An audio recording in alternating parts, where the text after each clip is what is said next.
Seth Rollins in. Watch it.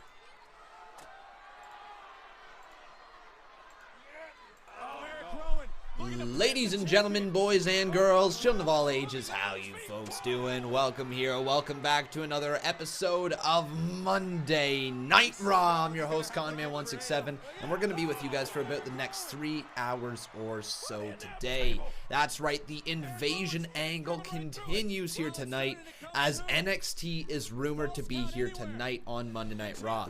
We are getting so many rumors, so many amazing stuff is potentially going to go down here tonight. Brock Lesnar is going Rey Mysterio hunting. There could be some sort of Matt Riddle, Brock Lesnar crossover. We could potentially get Adam Cole versus Seth Rollins for the NXT Championship. All those rumors are going down here tonight. But before we get talking about many of those, it is time to get into the Conman Certified Roll Call. So who do we got in here today? We got ourselves the Dream Man, Jason Dreamer. How you doing, my friend? We got Charles Wright. We got Tice Gum up in here. We got Marcus Ryan. How you doing? We got Ahmed El Said. We got Karen Reed. How you doing there, Karen? I said I'd say hi to you, so there you go. Hello. We got Axel Master. We got Justin Ryan. We got Matthew Beno. We got Waleed Hijaz up in here. We got Christian Vega. We got Andrew Mendoza. We got Taven Walker. Welcome, my friend. We got Vincent Vargas. Welcome. We got Pam M. The Vipers up in here. We got Chance Morgan. I see Sad Verkin here. Pam M. Great to see you. Shane the Gamer right there. I see you. Patrick Starr. Where's good old SpongeBob? I'd be wondering where SpongeBob at, but we got Patrick Starr in here. We got Drizzleland. Yo, Drizzleland. How you doing, my friend? MC Blackman. We got West One Productions. We got Mick Dude up in here. We got Nyla and Nadia's Fun, along with, let's say hello to Alex Navejar. Let's go over here to Twitter, or Twitch I should say. We've got Vice Crisper up in here. We got Aled Thomas. We got Sofia Barajas over here. Venom STRXR. How you doing, STXR I should say. The Fiend Bray Wyatt made his way over there to Twitch as well. And then let's say hello to Harold Garner, Kendall Glee, and TR Productions. Okay, roll call is beep, boop, out of the way. Let's get talking about Monday Night Raw. Also say hello to Joseph PLE.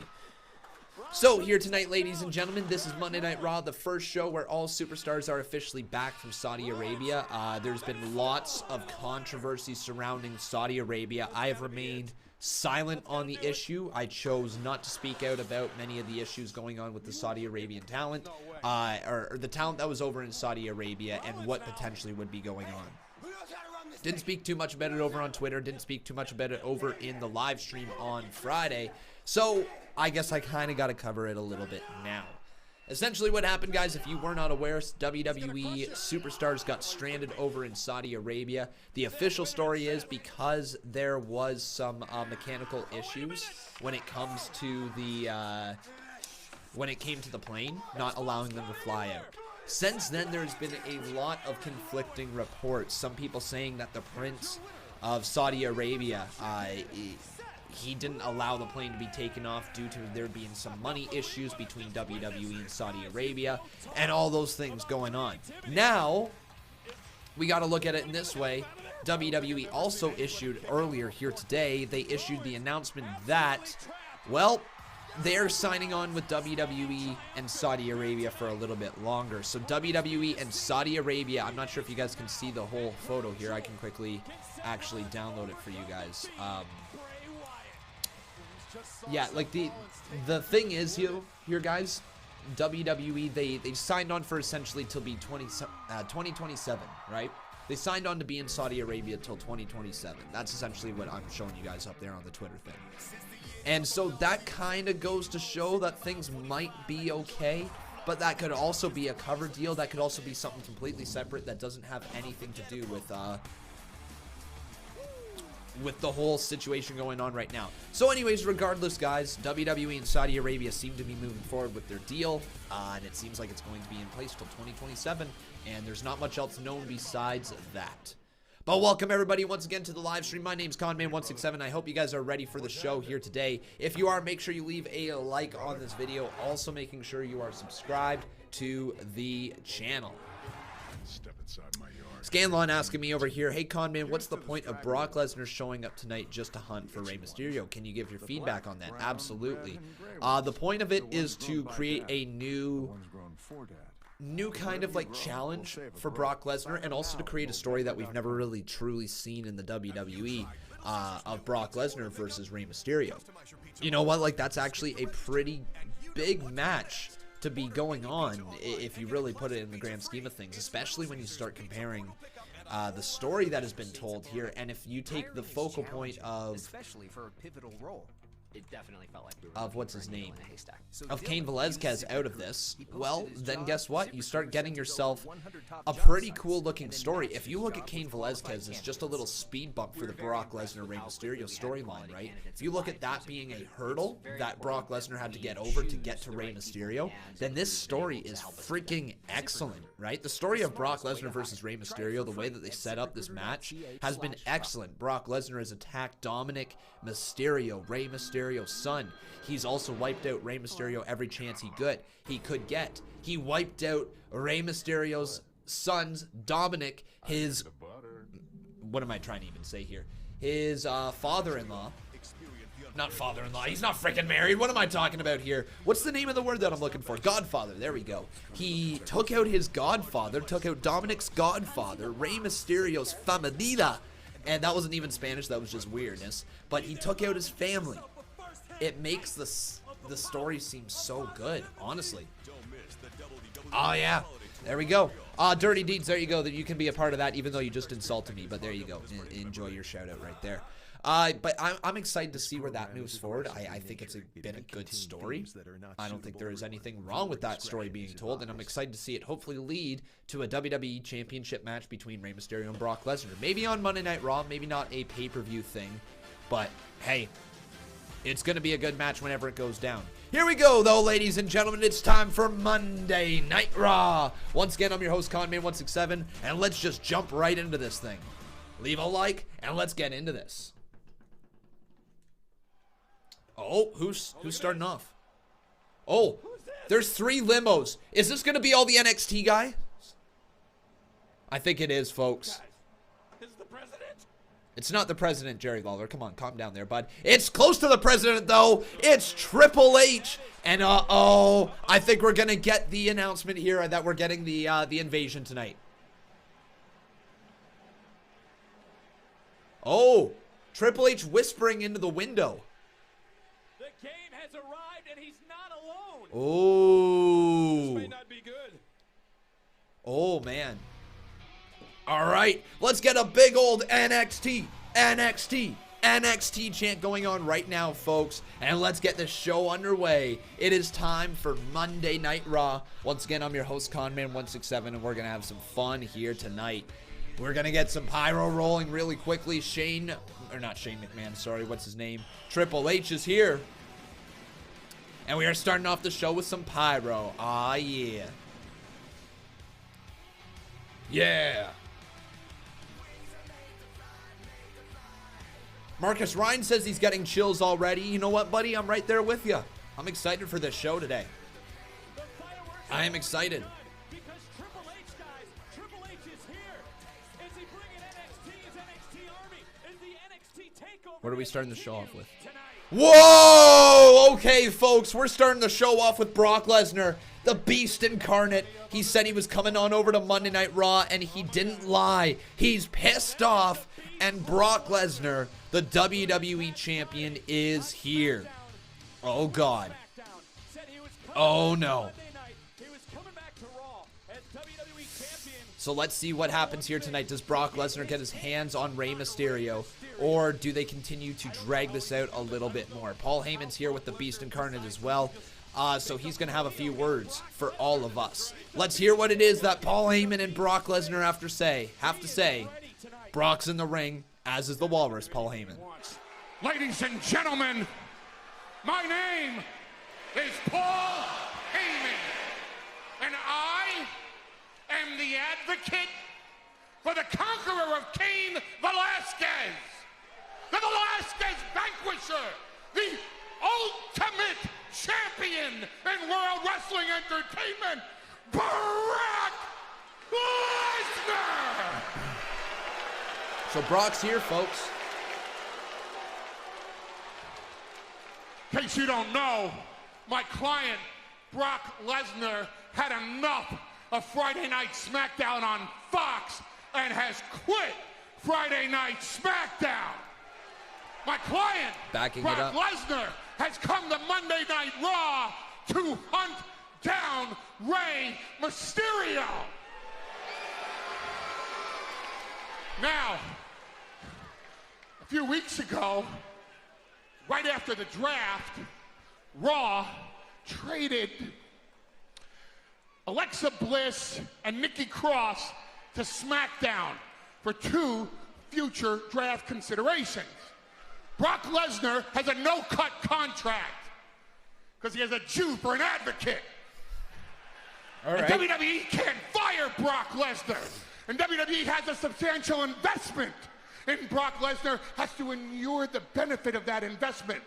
So Brock Lesnar's contract has been assigned to Monday Night Raw.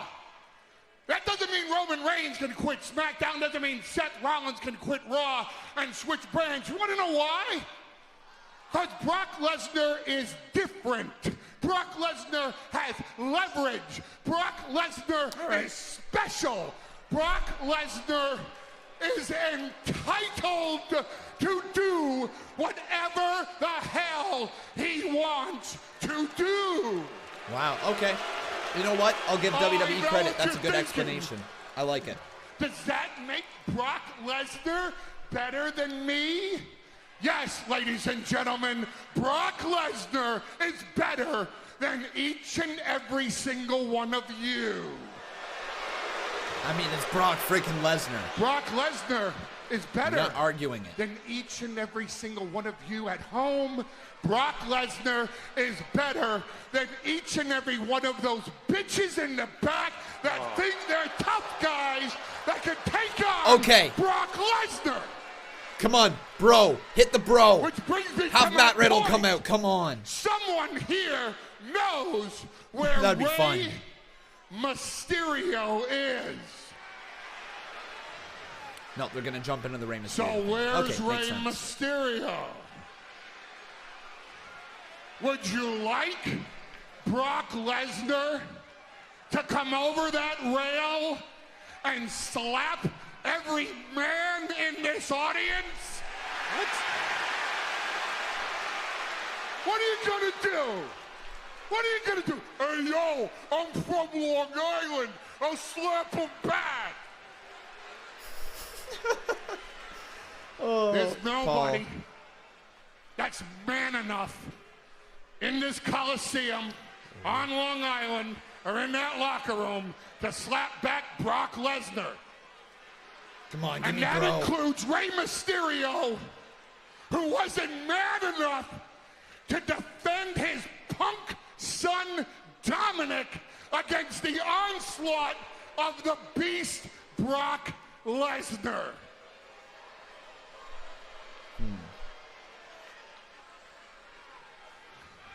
Someone tonight is gonna Sammy Gravano Rey Mysterio. They're gonna give him up.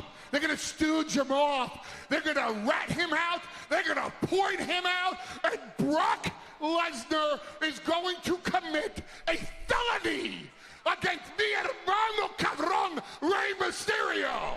Wow, what a promo here. What a promo. Brock Lesnar is going to turn the entire Nassau Coliseum inside out and upside down like an F5 has touched down here in New York. Wow. Like an F5 has touched down here in New York. Nomini Padre, Filii, Espiritu Sanctos, Amen. Tonight is the funeral of Rey Mysterio's career at the hands of the reigning, defending, undisputed WWE Heavyweight Champion of the world, Brock Lesnar. What a promo, and we are on for a good episode of Monday Night Raw tonight. Brock Lesnar's Mysterio hunting has officially begun.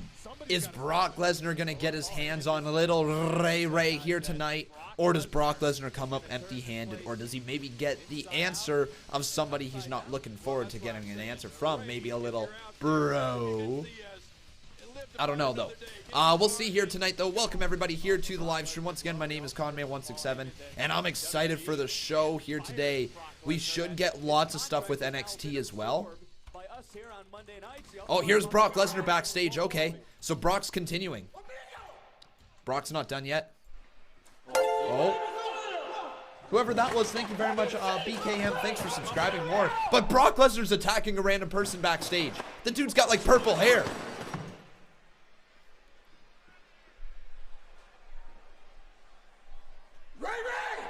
Ray Ray! Ray Ray! Ray Ray! Ray Ray! Oh, there's nothing scarier than Brock Lesnar just screaming at the top of his lungs, Ray Ray! Ray Ray! Oh, man. Okay, anybody, though, here, welcome, everybody, once again to the live stream. We're going to have so much fun here today. I got to remind each and every single one of you to make sure you leave a like on this video. Also, making sure you are subscribed to the channel. I'd love to see your name pop up over there. If you guys are really enjoying the show, you can always drop a donation. Doesn't matter how much or how little you drop. Just any little bit is appreciated, as this is the start of a new month now. New month means new paycheck. All right, everybody? But thank you so much once again for being here. I see there's lots of comments about my beard. It will grow back, guys, all right? It will grow back. I know, babyface con. I don't like the look of me without a beard either.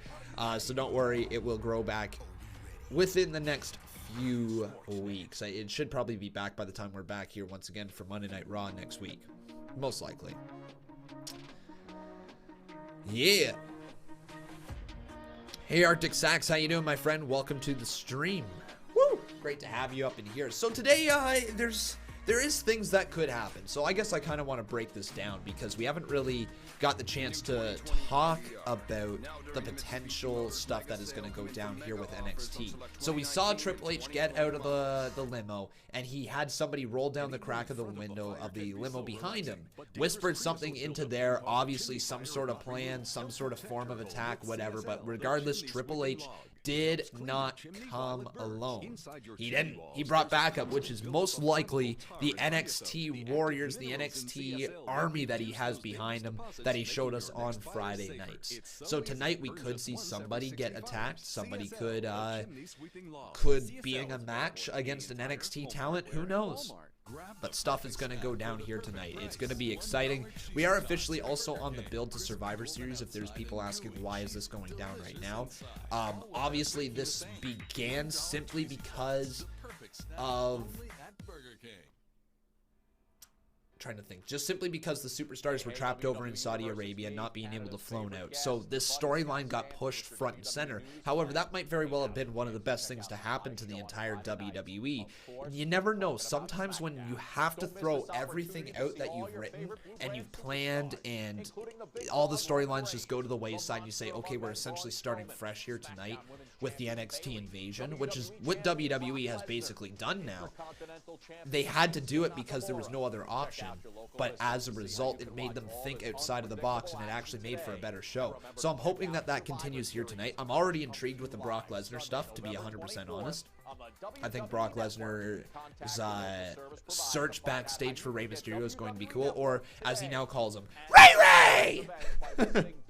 Right? We might see Liv Morgan tonight. That's a thing. We could also find out, you know, if there is going to be some sort of allegiance type of storyline, like which side are certain superstars on. Is Finn Balor team NXT or is he team WWE? Is Ricochet a part of team WWE or a part of NXT? Are we going to have people switching sides because of their previous history? I mean, we're even talking about Seth Rollins. He's a former NXT person. He's a former Triple H guy. You know, there's a bunch of reasons that they could flip Seth Rollins to Team NXT, but then you got to ask yourself, is NXT the heel brand or is NXT the babyface brand? Or is it just all kind of mixed together? It's very fun right now, and I'm excited to see what we're going to do. He's on a rampage. Oh, Brock Lesnar still going, okay. During the commercial break. think he's over there. I think, Have you seen I think he went to that Rey Mysterio? I think he went to that car over there. I think he's over there. Huh? Where's Rey? Uh-oh. Drive away. If Rey Mysterio's in that car, I'd be best getting on my high horse and getting out of there. Is he in the car? There's a driver in there. Brock Lesnar just pulling the door off. Oh my God, is Brock Lesnar about to break the door? Who's that? I'm not Rey. I'm not Rey. I'm Vinny. I'm not Rey. I'm not Rey. I'm not Rey, he says. Holy crap, Brock just broke the door.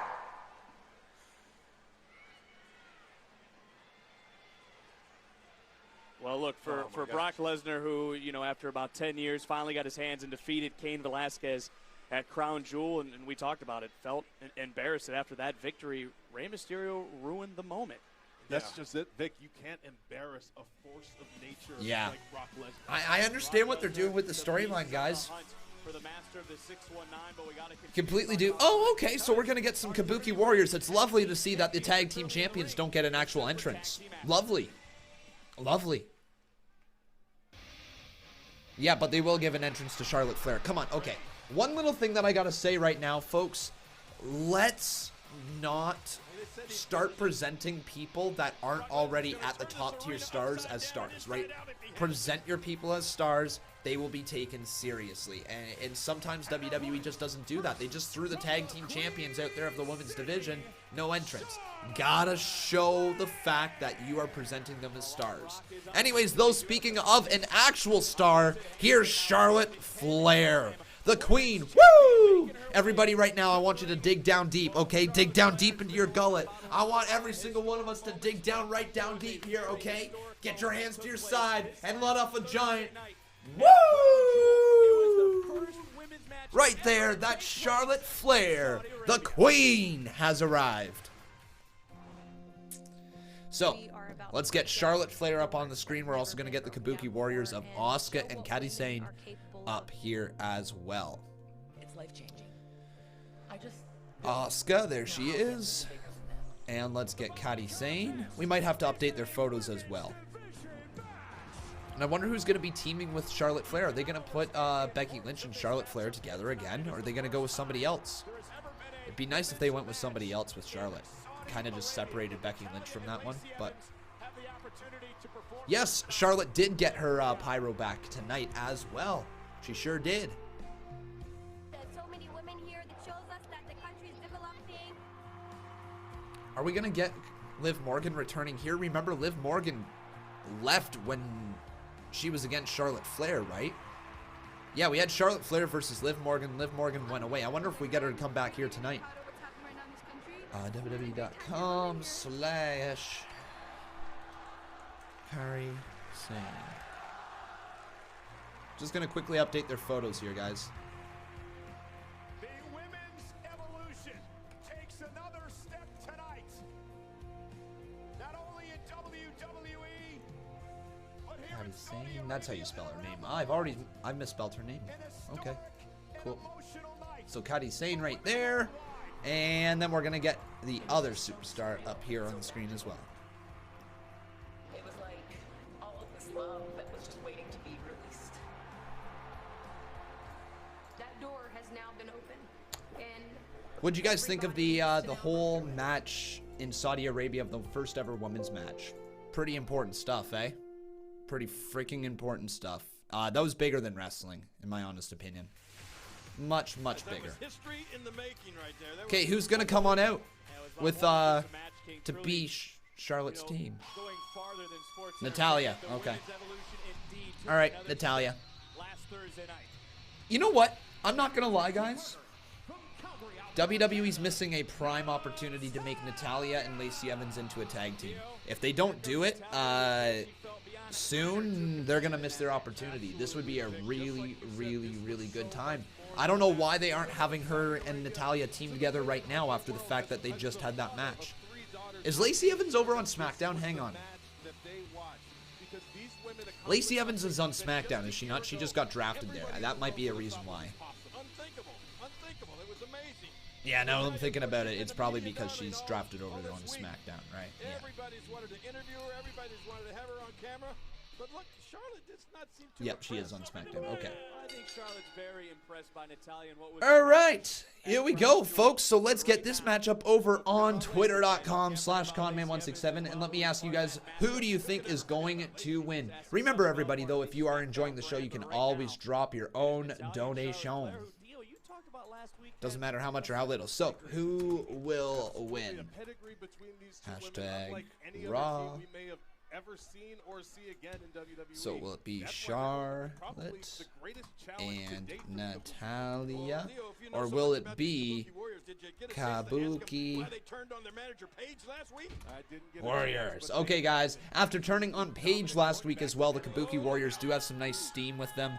They had a great matchup in NXT against Tegan Nox and Dakota Kai of Team Kick. So they're kind of on a roll right now. Hopefully they can continue it here tonight, as I've been really loving the work that the Kabuki Warriors have been doing. Kairi Sane and Asuka working well together here right now. I also need to get the final superstar up on the screen. So give me 2 seconds. There's Asuka, Kairi Sane, Charlotte, and Natalya.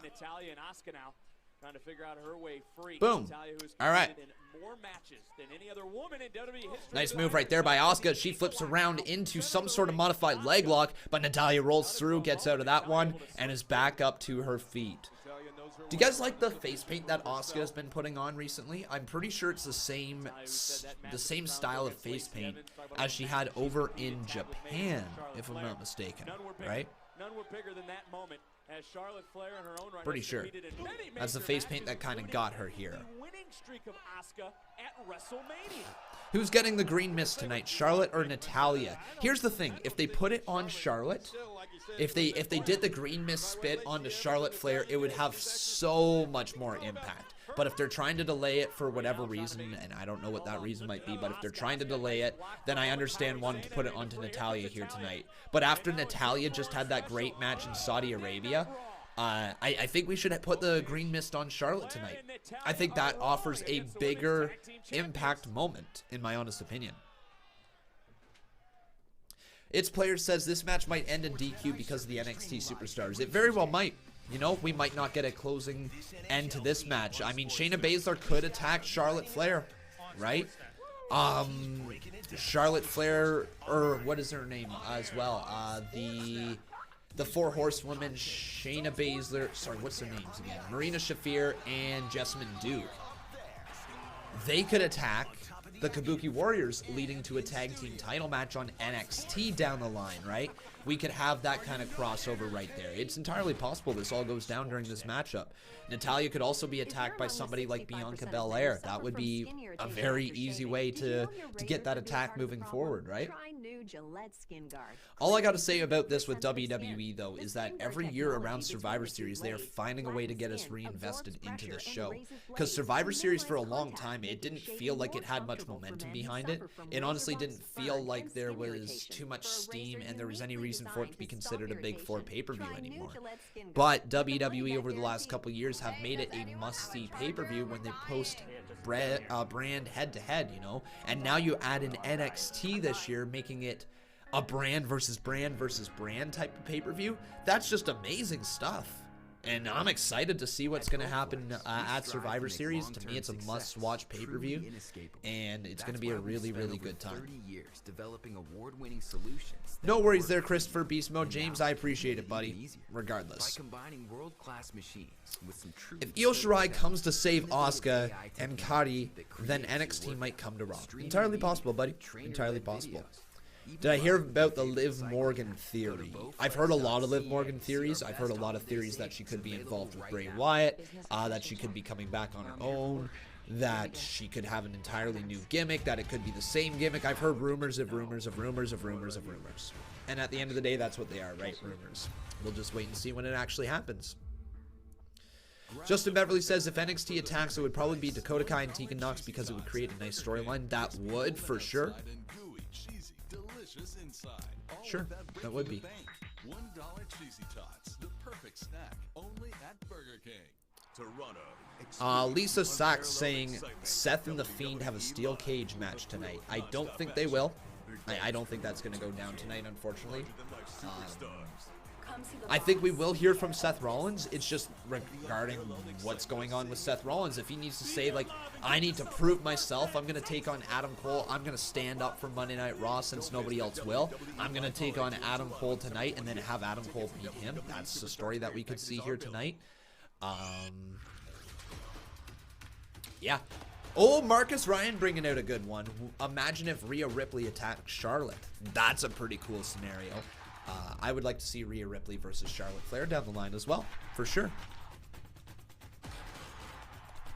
Oh yeah, also guys, another really, really cool announcement from WWE is that this Friday, 205 Live will be emanating from Full Sail University, as opposed to being put on after the show of SmackDown Live in the same arena, where it's just a big crowd who's not really all that invested in those matches. They're moving over to Full Sail, which is really good news for 205 Live. It gives it a chance to survive, but more than likely, it's just going to be absorbed in NXT at some point in the future. Some point, but not right away. Off the ropes goes Asuka there, though, as we come back from commercial break, and Asuka hits a shoulder tackle, but can't knock down Natalya. She stands her ground. Natalya and Asuka run into shoulders again, but they can't back up here, as both of them really want to stare each other down. Off the ropes, Asuka follows suit, ducks underneath does Natalya, and a shoulder tackle there knocks down the Empress of Tomorrow. Now Natalya going to start to work on the legs, but Asuka, the veteran, rolls to the outside part of the ring, and that's enough there for Asuka. But Asuka's in a little bit of trouble as Natalya escapes the ring, but a big boot right there knocks down Natalya as the Empress is standing tall. This is a new change of attitude we have seen since Asuka and Kairi Sane won the gold at Hell in a Cell. Miles Senna, how you doing, my friend? Welcome to the live stream.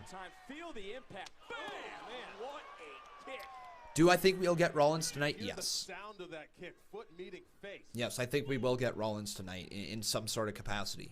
Honestly, it would be amazing if we get Seth Rollins versus Adam Cole. It really would be. Here's the cover right there, but a kick out by Natalya at 2. What a kick that was by Asuka, who applies the submission quickly, and Asuka, always a superstar who can find Rollins is confirmed for tonight. Is he confirmed? You know, you always have to worry about yes, he is announced at least. He's not confirmed. He's announced for tonight, right? Out there trying to explain to the people and tell them, she's their manager, and look at this. That green mist right to yeah, just watching the replay from last Monday when the Kabuki Warriors attacked Paige with the green mist. What did you guys think about that? Do you think it was an effective heel turn from the Kabuki Warriors, or do you think it was a little bit of a needless thing that was done? Justin Beverly saying Kabuki Warriors have just become heels, no story as to why. True, but at the same time, if a sudden heel turn from the Kabuki Warriors is what makes them become relevant and makes them become champions and gets them on TV, then I'm absolutely okay with it, right? As long as it gets them on TV. Kairi Sane doing a weird little cat pose as she put her claws in the air for Natalya, and Natalya just gets hit again by Kairi Sane from behind. They needed heel heat, 100%. True. It's true. A little overkill, says Austin Fritz. Cool. I liked it. I personally thought that the green mist towards Paige was pretty cool. Have you heard this rumor? Ronda Rousey to SmackDown with the SmackDown Women's Championship and the Wyatt family reunion, but with the Fiend Bray Wyatt. What? And this is the show in the WWE. This is the I'm not too sure that those two relate to each other. Have I heard the rumors of Ronda Rousey going to SmackDown Live and capturing the SmackDown Women's Championship? Yes, I've heard a couple of those rumors. There's nothing really concrete behind them right now, and Ronda Rousey is seemingly a long ways away from returning to the WWE, but at the same time, who knows? I'm not an insider, right? I'm not somebody who has actually got some access to Ronda Rousey's personal life too. Kick out right there by Kairi Sane. Tag has been made, and in comes Charlotte Flair, and the Queen is in, taking out Kairi Sane right there. Big boot to Asuka. Man, Charlotte Flair, the Queen, is absolutely rolling. Big chop right there to Kairi. Another chop catches Kairi across the chest. A third chop right there. Shades of her daddy. 4 chops in a row. 5 as she's unleashing everything. 6. Oh my God, 6 chops to Kairi Sane. Off the ropes right there. Kairi goes for a nice crossbody. Caught by Charlotte Flair as Charlotte Flair hits the fallaway slam and a kip up from the Queen. Reminder once again, the Twitter poll is now live. We got 52% saying Kabuki Warriors and 48% saying Charlotte and Natalya. So it's pretty close to the poll. Make sure you guys vote on twitter.com/Conman167. Natural selection delivered to Kairi Sane. Asuka pulls her to the ropes. 1, 2, but Asuka right there gets Kairi's foot on the bottom rope. Nicely done there by the tag team partner. As the tag team champions, showing their ability to work well together. But Charlotte Flair with a clubbing blow to the side of the head of Asuka. Back inside the ring, Asuka's rolled there. Charlotte Flair goes in after her. Charlotte Flair, big boot to Asuka! Charlotte Flair taking on both. And now both members of the Kabuki Warriors are down. Is Charlotte Flair thinking double moonsault? Oh my God, Charlotte Flair's thinking double moonsault. She absolutely is. Charlotte, no, come on! Charlotte Flair! All the way up!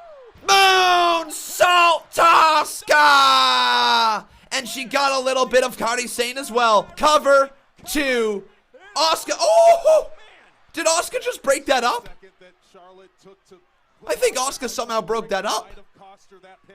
Charlotte Flair is shocked. I think Asuka just got her foot between the referee's hand and the mat. Yeah, I'm not entirely sure what just happened there. Asuka though, oh my God. Asuka from behind. Asuka from behind. I think she's got it. I think she's got the green mist. Asuka, does she have the green mist in her hand? No, she doesn't. And we go to commercial break. Okay, wow, that's another commercial break. That feels like it's been a lot, hasn't it? Part by Ford versus Ferrari in theaters November 14th.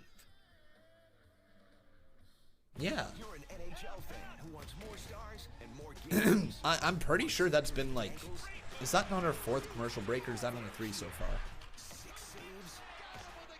Not too sure.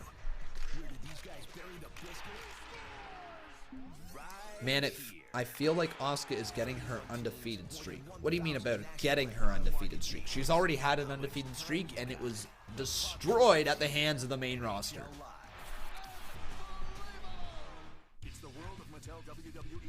Con SmackDown is in the UK Friday, so it'll be taped, won't it? It's not necessarily going to be taped, it's just going to be delayed. So when they air live over in the UK, it's probably going to air live over there.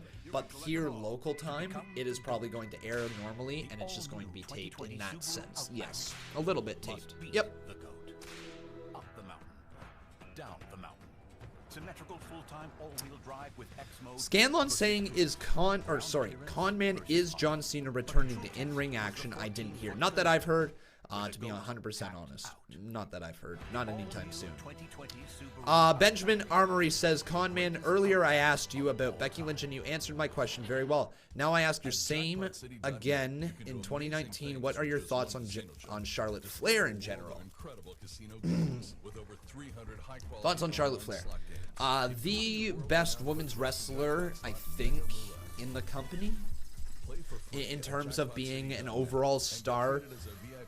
Definitely one of the top talents that WWE has at their disposal, men or female, male or female. I'm not really speaking good English here tonight, guys. Sorry, I apologize.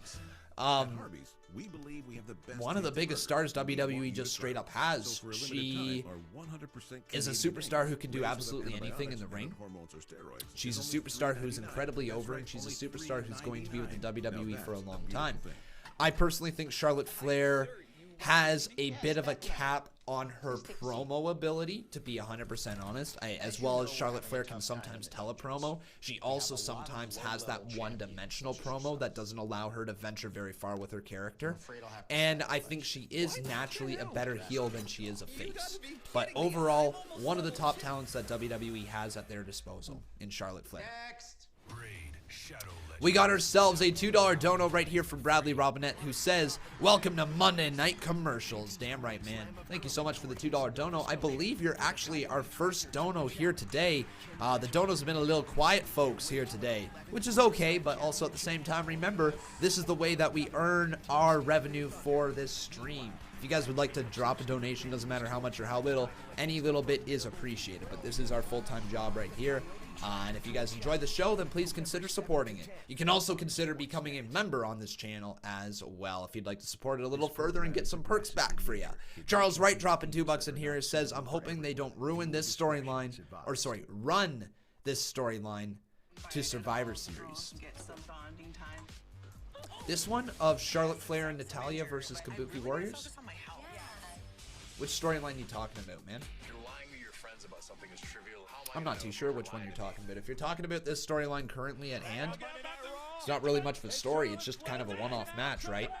Anyways, though, unless you're talking about the storyline of NXT versus WWE, and if you are, then NXT is absolutely going to be running the show until Survivor Series. They're going to be pasted all over Monday Night Raw and SmackDown Live, in my honest opinion. You've been impressed by the Kabuki Warriors. Absolutely, and I've been impressed by Charlotte and Natalya too. Do I think John Morrison will actually return, or do you think it was just a rumor? I think he'll return. I think he will return. What a big boot from Charlotte Flair, though, that caught Kairi Sane right there. And to King's point, Dio, that's the point. There's one more look. Oh, that boot was nasty, man. That opens for Charlotte Flair, who desperately has to make a tag. After a kick like that, Kairi seeing visions of the Grand Line. But I think Charlotte Flair's going to try to reach her hand out now and make a tag into her blonde tag team partner. Tag has been made to Asuka, and a tag has been made to Natalya, and here comes both members that have been tagged in. Natalya in the pink, and Asuka with the pink hair. A boot from Natalya catches Kairi Sane, and a clothesline catches Asuka right there. So Asuka's been tagged in, obviously, but she is being tagged up by Natalya's fist. Sidestepped her right there. Goes around the side. Natalya springboard. Nice little drop, but Asuka reverses that one. Nicely done by the Empress of Tomorrow. Sidestep, little switch around there from Natalya. She gets around. Ducks underneath. Sets it up. German suplex to Asuka. And don't forget the fact that she released that one as well. Now Natalya back towards the center of the ring. Asuka's in a little trouble as Asuka gets stepped through, but Asuka rolls her up. Roll up from Asuka. One. Armbar. Armbar's locked in. No, Asuka can't get the armbar all the way. Now the feet are across the neck of Natalya. Natalya has no choice. Natalya's going to have to tap out to Asuka. Natalya's going to have to tap. Natalya. No, Asuka gets reversed by Natalya, though. She gets around all the way to the edge, trying to lock in now a triangle hold. Asuka's got the triangle hold locked in on Natalya. Natalya trying to deadlift her up. Natalya trying to step through. Oh my God, Natalya's got her. Stepping through. Natalya, sharpshooter. Sharpshooter is locked in. Natalya's got it. Asuka's going to have to tap. But where's Kairi Sane on the opposite side? Kairi's coming in. Oh, code breaker from Kairi Sane to Natalya. Spear from Charlotte Flair. Holy moly. Asuka now from behind. Ready for the chicken wing face crusher thingy. I don't know what the name of that move is. But now Natalya steps right back into it. And another sharpshooter is locked in. Asuka's got almost nowhere to go. Asuka's gonna have to. Oh no! What? No!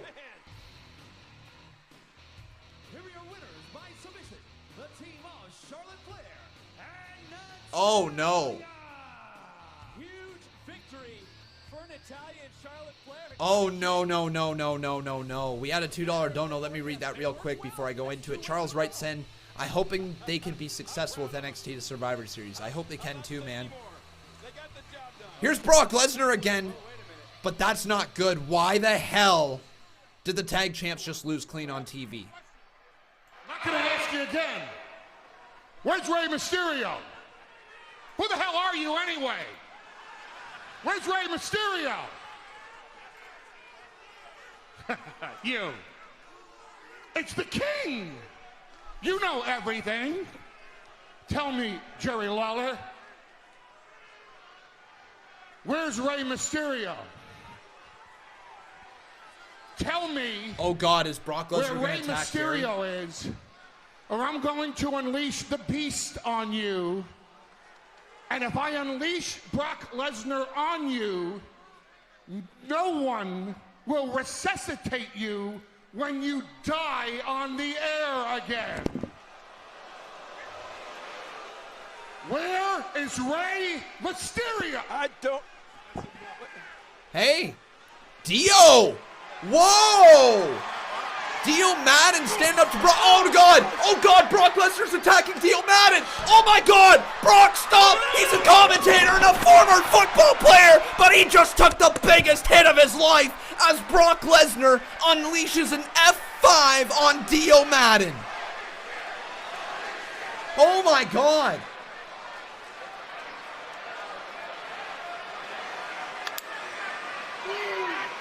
Are you kidding me? Dio just... Rey! Rey! Come on, Rey! Get him, Rey! Rey Mysterio's attacking Brock Lesnar. Rey Mysterio's attacking Brock Lesnar. He's got, what is that? Is it a baseball bat? Is Rey Mysterio got a baseball bat? Is that what that is? That looks like a 5-year-old's wiffle bat. How is Brock Lesnar being beat up by a 5-year-old wiffle bat? But it doesn't matter. Oh my God. Brock Lesnar taken out by Rey Mysterio as he slams the golden WWE title across the face of the Beast Incarnate. Brock Lesnar taken out by Rey. Holy. This story's freaking awesome. This story is freaking awesome.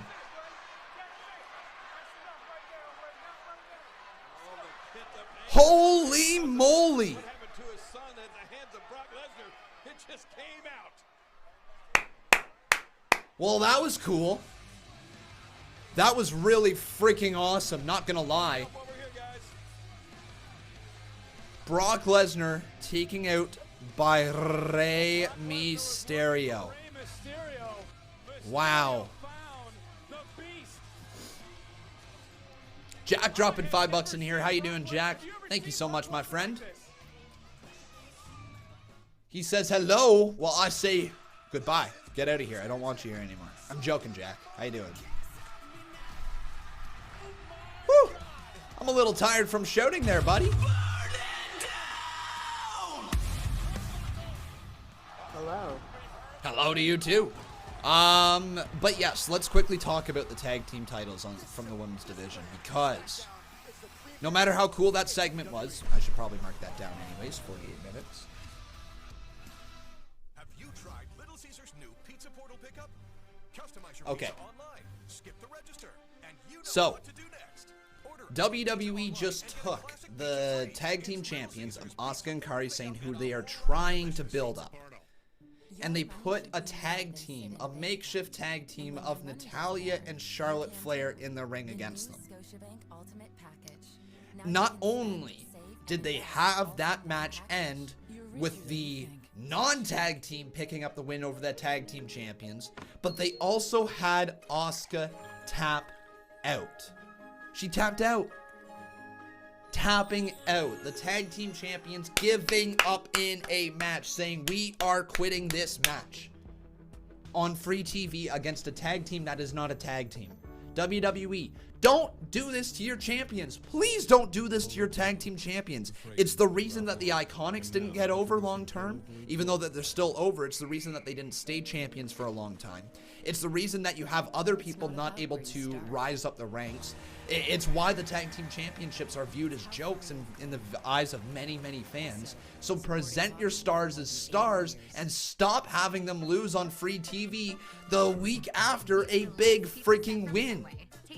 Right? Like, this is so backwards thinking. The idea of the way that WWE books the tag team division is sad. Oh yeah, let's go in here, let's put them in the ring, and let's give the challengers a free win over them on TV. No, establish tag teams. Make tag teams fight against other tag teams to become the #1 contender to get to the point where they can fight the champions in order to try to take the championships away from them.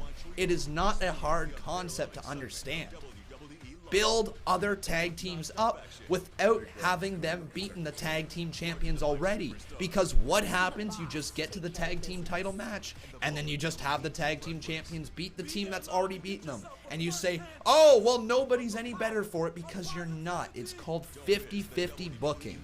It doesn't advance anybody. It's bad. You gotta make sure you try to build up stars in the right way, and WWE fails to do that time and time again, whether it's in the Raw tag team division, the SmackDown tag team division, or the women's tag team division. They fail to produce stars that are believable because they have them lose so often. So annoying. Oh, we got ourselves a couple donos in here. So we had a $2 dono from Ron Bondi. He says Rey and his son need to leave WWE and never return. That's certainly one opinion there, Ron Bondi. Certainly one opinion, and you are entitled to yours. I'm enjoying the stuff that Rey Mysterio and Dominic have been doing recently. But thank you so much for the $2 dono. James Hollendrake dropping $2 as well. He says, sorry, you can't give too much. My daughter needs me. No worries, James. Don't even worry. Put your family first. Don't worry about me here. But regardless, thank you very much as well, my friend. But if anybody else wishes to drop a dono, that'd be greatly appreciated. Anybody can do so. All you got to do is hit that super chat button. But man, moments ago, Brock Lesnar attacked Dio Madden, and then Rey Mysterio came out to make the save and saved. Well, didn't really save Dio Madden. He just kind of prevented more people from being beat up, right? But you know what? What goes around comes around. Yeah. Absolutely, what goes around comes around there, King. Absolutely. All right, I need to get this fixed here. So who won between Charlotte and Natalya defeated Kabuki Warriors. There we go.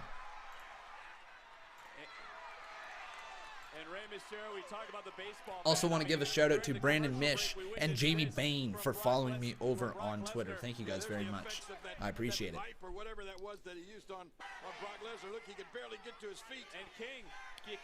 Man, Brock Lesnar during commercial couldn't even walk. Brock Lesnar was hobbling out of the arena during commercial break. No, that's the question. How much damage has been done to Brock Lesnar's knees? By the way, ladies and gentlemen, we've got ourselves a new boss. James Hollendrake up in here. Thank you so much, dude. James Hollendrake. You become a one-time boss battle champion. Here's Rey Mysterio. You're trying to take everything from me. You attack my family, I'm mi familia. You attack my son, Dominic, mi sangre, cabrón. So as the passage says, an eye for an eye, a tooth for a tooth. Like we say in Espanol, pelea fuego contra fuego, fight fire with fire. You came after what's most important to me.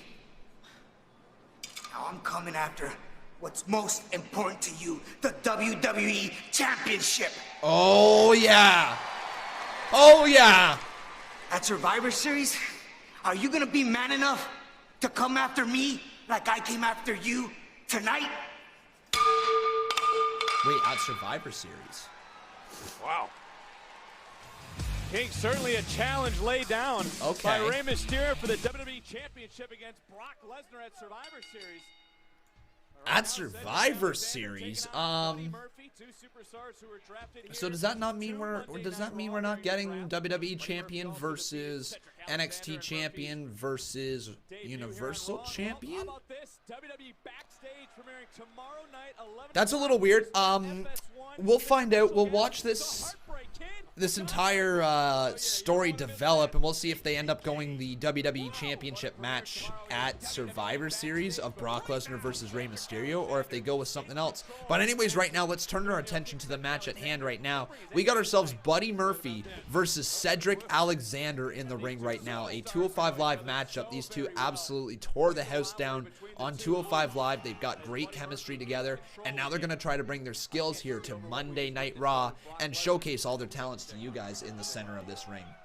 I really appreciate what he did, but oh man, and missing Alexander right hand, and now Alexander right on top. Oh my God, I just thought of something. Cedric Alexander, who As stated, as has Buddy Murphy. Raw, the land of opportunity, both trying to make the I think, guys, I think I just noticed something that I'm not a fan of. Just trying to hold on to anything right now. I think Asuka tapped out for the first time in her WWE career just there. Folks, I think Asuka just tapped out for the first time in her career. I don't think she has ever tapped out in WWE before.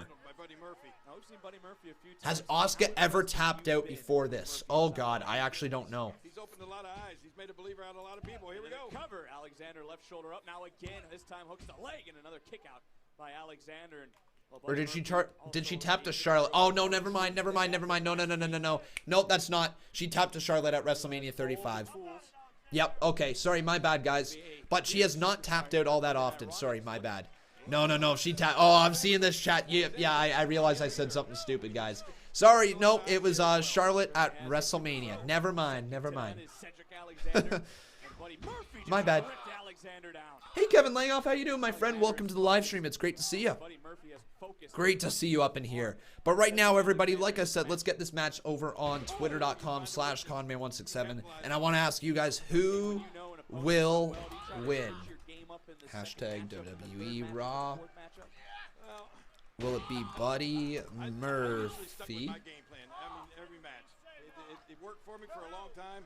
Hey, hey, Dirty Deeds, can you stop calling me a clown? I'm gonna block your ass pretty soon here. I'm getting, like, I know you say you like me, but how about you stop being a jerk to me, and then maybe I won't block you soon. All right, buddy? So Cedric Alexander. There we go. The Twitter poll is now live. Come on, Cedric. He needs to power up and get out of this. Oh. Make sure you guys go on over there and vote in that poll. Cedric hit hard in that corner, though. Cedric Alexander now absolutely, Kevin Langhoff. They should not happen. I 100% agree. Right hand there from Cedric Alexander, though, catches Buddy Murphy across the center of the face. The left wrist, the left hand. How much damage has been done? Oh! On Alexander right now. That was, you know what? That's actually interesting there, Yoshi Turtle, that you reacted that way. That was the first hate comment I've actually addressed this whole live stream. And I've been pretty chill, and it's from a guy who I've talked to about it many times in the past. That's all it is. Bro, you have short-term memory. I actually do. Yo, that's not a joke, guys. I actually do. My memory sucks. Hey, I'm not joking. My memory is absolutely atrocious, and I'm not too sure why. But it is atrocious. It's a bad memory. There's many times where things slip my mind. Oh my God! Cedric Alexander goes right over the top rope and down to the outside, takes out Buddy Murphy. A little retribution. Cedric steps in, flatliner delivered. Buddy Murphy's in trouble. Hooks the outside leg, does Alexander too, but a kick out by Monday Night Raw's best kept secret. Woo!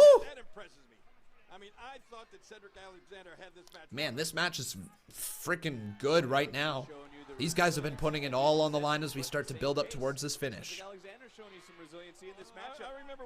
Alexander may be looking to go for a springboard here. Is he looking for that leaping lariat? Cedric Alexander. Oh, Buddy Murphy. Oh, Buddy. Oh, he went for Murphy's Law, but a cover. 2, roll through kick out by Murphy. Cedric Alexander. Michanuki driver. Cover. 2. Murphy kicks out of that one as well. Ooh. Able to get the shoulder up and look at Alexander, almost king in disbelief. Yeah, I'm almost in disbelief. What's it going to take to beat this Buddy Murphy? Any NXT invasions tonight? We might get some. We very well might.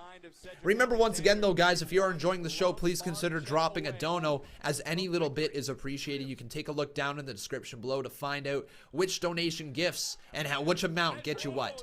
Buddy Murphy ducks underneath that. Cedric Alexander leaps off. Oh, V-trigger knee to the middle of the back of Alexander. Murphy's got him. Alexander! Murphy's Law delivered! Murphy wins! Murphy wins! Buddy Murphy wins! Oh, yeah! Buddy Murphy actually freaking won! Yeah! Buddy Murphy certainly, with all of the tools, as we mentioned, picks up another hard-fought victory here on Monday Night Raw. And Oh, man. I'm actually really happy. Buddy Murphy deserves the freaking world. The guy is amazing. And I'm so glad to see that he picks up a win there. That's a really good call. Murphy can continue moving forward. I don't think Cedric Alexander's hurt at all by that loss. Freaking good. Buddy freaking Murphy. Right when we got underway here on Monday night, it was, well, the arrival. As these cars pulled in, it would be Triple H, the Game, and well, as we knew who was in. We found out it does look a little funny, eh, Kevin? It does, for sure. But oh man, tonight we might get some more NXT appearances. I mean, we're basically guaranteed to get them. We're almost an hour into the show now. I think enough time has kind of passed where we're gonna start to see some more NXT stuff. The fact that they just showed Triple H with that makes me think we're gonna get some sort of talk with the NXT. Yeah, now they're starting to show the recaps from Friday night with Shayna Baszler attacking Sasha Banks and of course attacking the Mom Bailey. That's right, I just called her the Mom Bailey. Bailey's got that Karen look, all right? And no offense to anybody named Karen in the live chat here today, but she's got that Karen look. You know, when you say somebody's a Brad, you think, okay, they're a frat boy.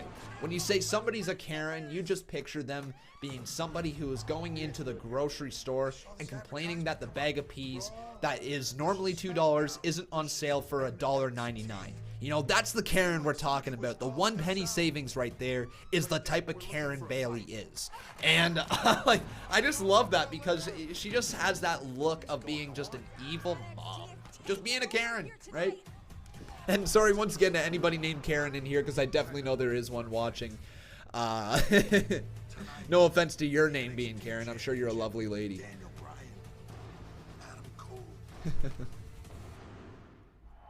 She has that "may I speak to your manager" haircut. You're absolutely right. Absolutely right. No way! Oh, Kevin Langhoff's sister's name is Karen. That's funny, buddy. That's funny. Record says, read my comments. I'm telling the truth. Finn Balor will attack Seth Rollins. Maybe. That'd be interesting.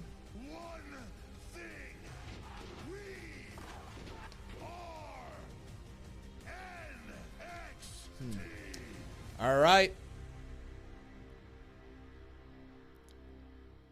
Seth should turn heel tonight. That would be cool. Hey, speaking of Seth Rollins, folks. Hey, Kieran, how you doing, my friend? Welcome to the live stream. But, folks, coming up next is Seth Rollins.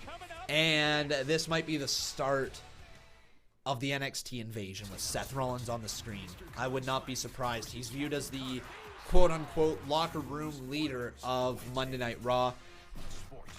So, this wouldn't be a bad time for NXT to strike. On Sportsnet. He's breaking it down on Sportsnet. Online. Oh, man. Sportsnet. News breaks, hot takes. It's on Sportsnet. Let me ask you guys right now, who's your favorite character in NXT right now? Who would you think is your favorite superstar in NXT if you had to pick one right now? If I had to say, I think it would probably be my favorite superstar in NXT. It's funny to put the NXT champion as your favorite, but for me, Adam Cole delivers every single time. He is my favorite. He was one of my favorites on the indies before he came to WWE, before he debuted in NXT attacking Drew McIntyre with, of course, Kyle O'Reilly and Bobby Fish. So yeah, I'm going to go with Adam Cole, baby. There's some Finns down there. Adam Cole. Yeah, lots of Adam Coles, which is good. Adam Cole's amazing. Keith Lee, Matt Riddle, Shayna Baszler is in here. I see some Ciampas, some Garganos. Strong. Sorry, Roderick Strong right there as well. Cool. Finn Balor's for sure. Kyle O'Reilly. That's an interesting one. Yeah, some Ciampas. Keith Lee. Yeah, Keith Lee's freaking awesome. Cool. So it seems like pretty much for the most part. Hey, there's a Velveteen Dream. I didn't see too many Velveteen Dreams before. So yeah, Velveteen Dream right there is pretty neat as well. Pete Dunne's an excellent pick. You know who doesn't get a lot of love, and I know maybe we didn't really think about him, but is Walter. Walter has delivered incredible matches every single time he's been in that ring, and he's right up there for me as well. Yeah. A Fandango. Ooh, somebody threw out Fandango. That's neat. Yeah, I guess he's down there as well, technically, isn't he? Some people said Conman. Well, folks, I'm not down in NXT. You picked a dumb wrestler. Favorite NXT superstar, says J Mose. He says, gotta say Keith Lee. That guy is breathtaking. He absolutely is.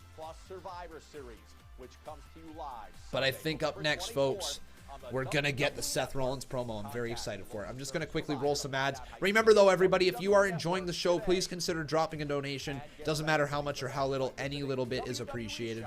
Also, consider subscribing to this channel and also making sure you're leaving a like on this video if you're watching on YouTube. There we go. This program is aggressive in nature. It may contain themes that are not suitable for everyone. Viewer discretion is advised.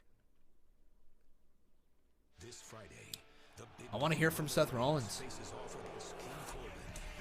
my kingdom now. Plus, the SmackDown Tag Team Championships on the line. The New Day goes head-to-head against the Revival. Oh. Can't miss matches. New Day versus Revival and Roman versus Corbin this Friday. That's not bad. That's not bad at all. I'm excited for that one. Here we go. All right, everybody. Let's do this thing. Let's get this thing rolling. Everybody, it's time to burn it down. Hey, Tristan King dropping $2 up in here as well. He says, how you doing, Con? I'm doing pretty good. Thanks for asking, my friend. I appreciate it.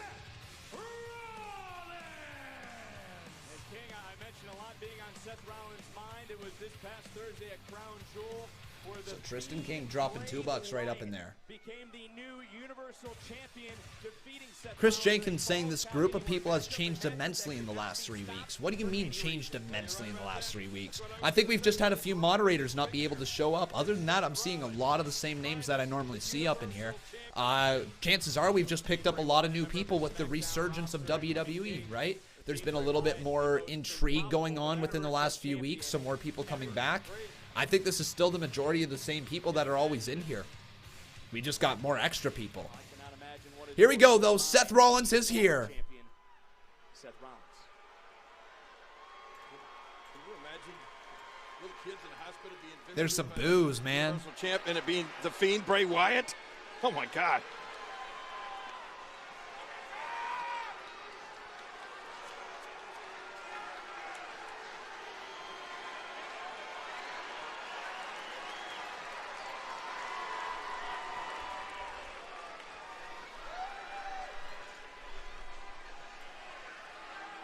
So what's next for Seth Rollins? Guys, it's been a rough week, all right? It's been a rough week. To be honest with you, it's been a rough couple of months. And look, I'm not stupid, I hear you guys. I know plenty of you are thrilled that I lost to the Fiend at Crown Jewel. Ooh, he's announcing it now. We might start to get the heel turn, folks. But to be honest with you, I don't give a damn. Whoa. Because that doesn't concern me. What concerns me is that the Fiend took the Universal Championship over to Friday Night SmackDown. What concerns me is that Brock Lesnar is back on Monday Night Raw at the top of the mountain with the WWE Championship. What concerns me is that everything that I've worked for the last year to get that title off of Brock Lesnar, to change the culture on Monday nights, to give guys like AJ Styles and Braun Strowman and hell, even Baron Corbin opportunities to step up to the next level. That's all a wash. Huh. That's all gone. It feels like we're starting from scratch all over again. And I know my thing is redesign, rebuild, reclaim, but he's done with it.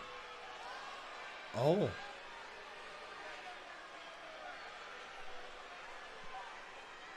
But I don't know if I've got the energy for it this time. Oh. And so what's next for Seth Rollins?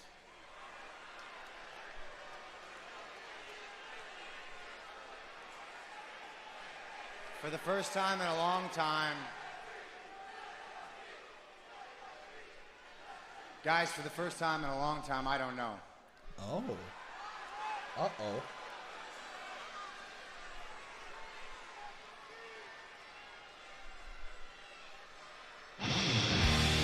Okay. Triple H. Oh, man. Okay. We knew he was here. Triple H has the NXT banner on his entrance. Are we going to get Seth Rollins going to become a part of NXT? Does Seth Rollins make the move to NXT? Oh my God, can you imagine if they did that? Can you imagine if they put Seth Rollins on NXT? Anyways, though, the Triple H, the game, is on his way out right now. We're going to find out. I got to get a new picture for Seth Rollins as well. So just give me 2 seconds to get that all right where it needs to be. But Triple H is here, folks. Let's find out exactly what's going to go down here. He shakes the hand of Triple H. Oh, man. Here we go. You don't know what's next. Nope, they don't even have an updated photo of Seth Rollins. Wow.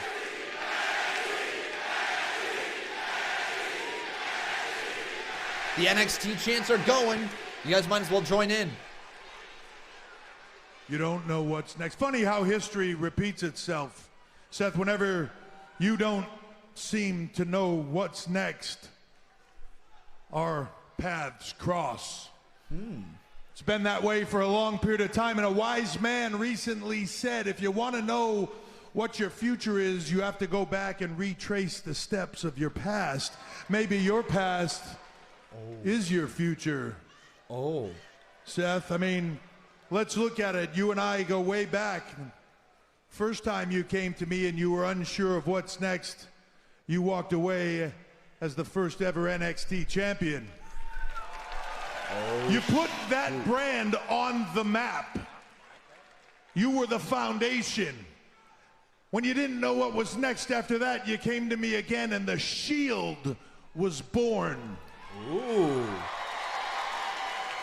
When that had run its course, you came to me again, and then you were the WWE Champion. It's that way over and over again. Yeah, but are those things that you did for me, were they for my benefit or for yours? Ooh. Just a question. Does it really matter? Because at the end of it, every time you walked away a champion. It's a fair point. That's a fair point. Now, this is an interesting moment in time, isn't it? You don't know what's next. I do. I'm sure you saw what happened Friday night, SmackDown. NXT rolled in there and ran roughshod on that joint. Oh, hey, look, you fired the first shot when the whole roster was stuck overseas. You know that. I do, and that's smart, isn't it? Right, we walked in the door, we decimated them all, and another way of looking at it could be that Adam Cole, the NXT champion, beat Daniel Bryan in the middle of this ring. Oh. We made a statement that NXT is here and it's real. Yeah.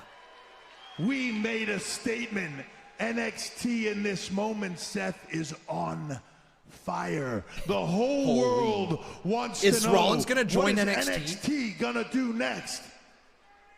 After Friday night, they want to know here on Raw tonight, because clearly I didn't come alone. What is NXT gonna do next? Oh, man. But I'm here for a different reason, Seth, because I want to know what Seth Rollins is gonna do next.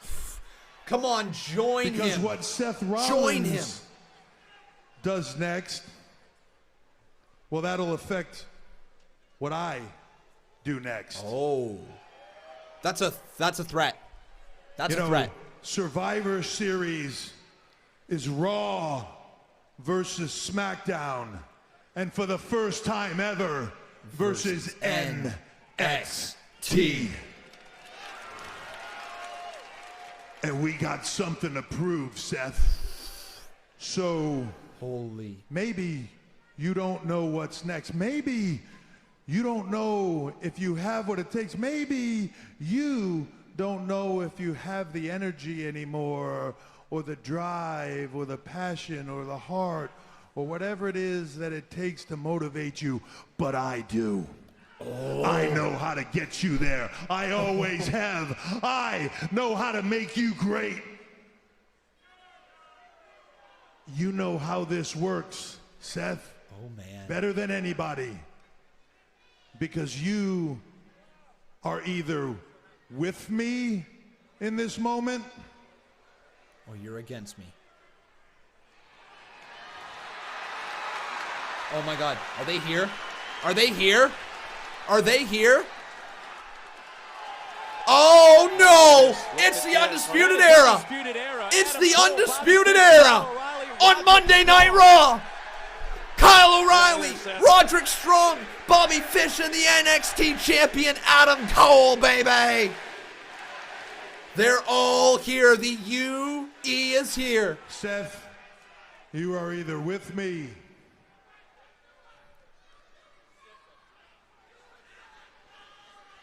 or you're against me. Oh my. Rollins, what are you gonna pick? Are you with Triple H or are you against him?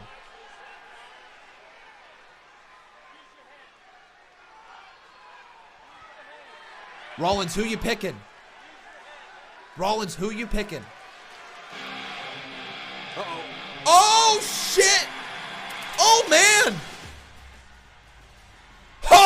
Oh my God! It's the OC. Are we gonna get OC versus Undisputed Era? I'll tell you what I think. I think there's trouble brewing.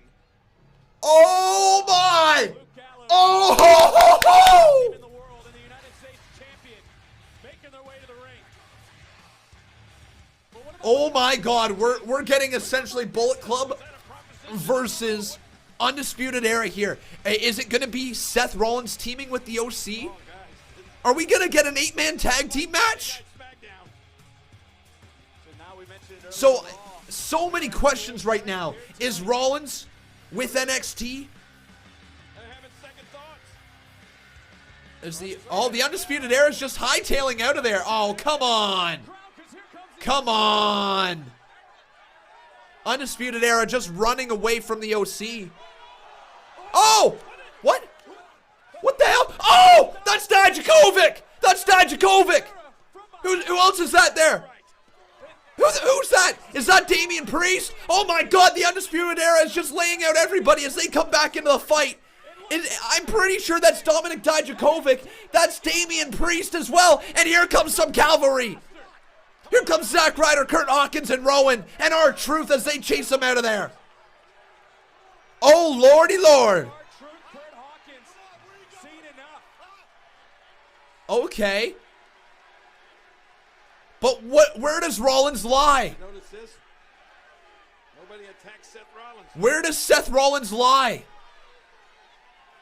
Is Seth Rollins with the main roster with WWE, with Raw and SmackDown? Or is he with NXT? NXT came with a plan here tonight on Raw, and well, as you just saw. Holy, oh, we got a choosing storyline, don't we? We got Seth Rollins choosing what brand he is behind. Yo, I love this storyline already. Here we go. WWE, you got me hooked again. God damn it, you. God damn it. Like, WWE, every time that a storyline comes up and I'm just like, I don't know, are you going to be able to hook me even more? And they do. They do every time. Well, not every time, but most of the time when stories are good, they are very, very good. This storyline is excellent. Ladies and gentlemen, let's get some donos in there for that great showcase and a great little storyline that we have moving forward. Also, everybody, make sure you leave a like on this video. Also, making sure you are subscribed to this channel. Would love to see your name pop up there on the top left-hand corner. We peaked at over 1,000 viewers there, guys, so thank you so much to everybody who was tuning in for that one. I don't think that's the last time we're going to see NXT talent here tonight, not by a long shot. So get ready, folks. We might also have the Undisputed Era versus Seth. You know what? They could do Seth Rollins and the OC versus the Undisputed Era in the main event. That could be the main event, and imagine if it ended with Seth Rollins turning on the OC to join NXT. Something like that would be awesome, right? That would be a really, really cool way to end Monday Night Raw tonight. But regardless, do you suffer from skin irritation or razor bumps very while good. shaving? Try new Gillette Skin Guard. Sadvert says, I hope we get to see Johnny Gargano tonight. Maybe. I think they might hold off on Johnny Gargano for a little bit. Try Gillette Skin Guard. Because you got to remember, they're also selling the attack from Finn Balor, and we haven't seen him on NXT TV yet, so they probably don't want to have Johnny Gargano on WWE TV until we've seen him back again on NXT TV, right? Because he got attacked by Finn Balor, he's been kind of left off to the shadows for the last couple weeks. So yeah. 14-foot canoe with a goat tapped out. The all-new 2020 Subaru Outback. No worries there, Scanlon. No worries. You being a member is more than enough. Thank you very much in advance.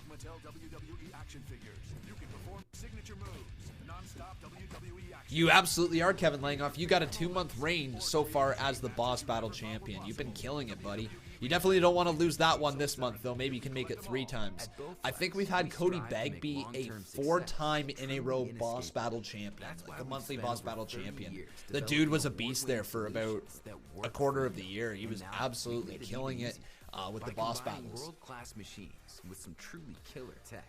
Innovative AI technology that creates your work. It is entirely possible, guys, that Raw and SmackDown also invade NXT. Like, that's a thing that we can't overlook. If WWE wants to get some serious ratings for NXT and take the fight to AEW, this is one of the best ways that they could do it, because that means that main superstars are going to be going down to NXT, and they're going to be showing up, attacking them, so people will be tuning in from the main roster to see if it goes down. I think it's awesome stuff. The unparalleled excitement of seeing it live. Be there live and get yourself a first-hand taste of the power of positive. Hey, Peyton Cash, how you doing, my friend? Welcome to the live stream. Tickets and WWE Superstar Experience packages are available. We need to see Walter just destroy someone tonight. I don't think Walter's going to get put into this whole WWE NXT versus main roster type of feud. If he does, though, that would be amazing. But it seems like they're going to keep Walter to the sidelines, from what it seems like. It was cool to see that Dominik Dijakovic and what's his face? Damian Priest got some TV time there as well on Monday Night Raw. This program is aggressive in nature. It may contain themes that are not. It is so good. Like, Raw is so good right now, guys. Just the fact, the slight idea that NXT could show up at any given time is making this show so entertaining. Imagine that. NXT's been so good for, what, 5 years now? That putting him up on the main roster makes the main roster good. Crazy, right? Or you're against me.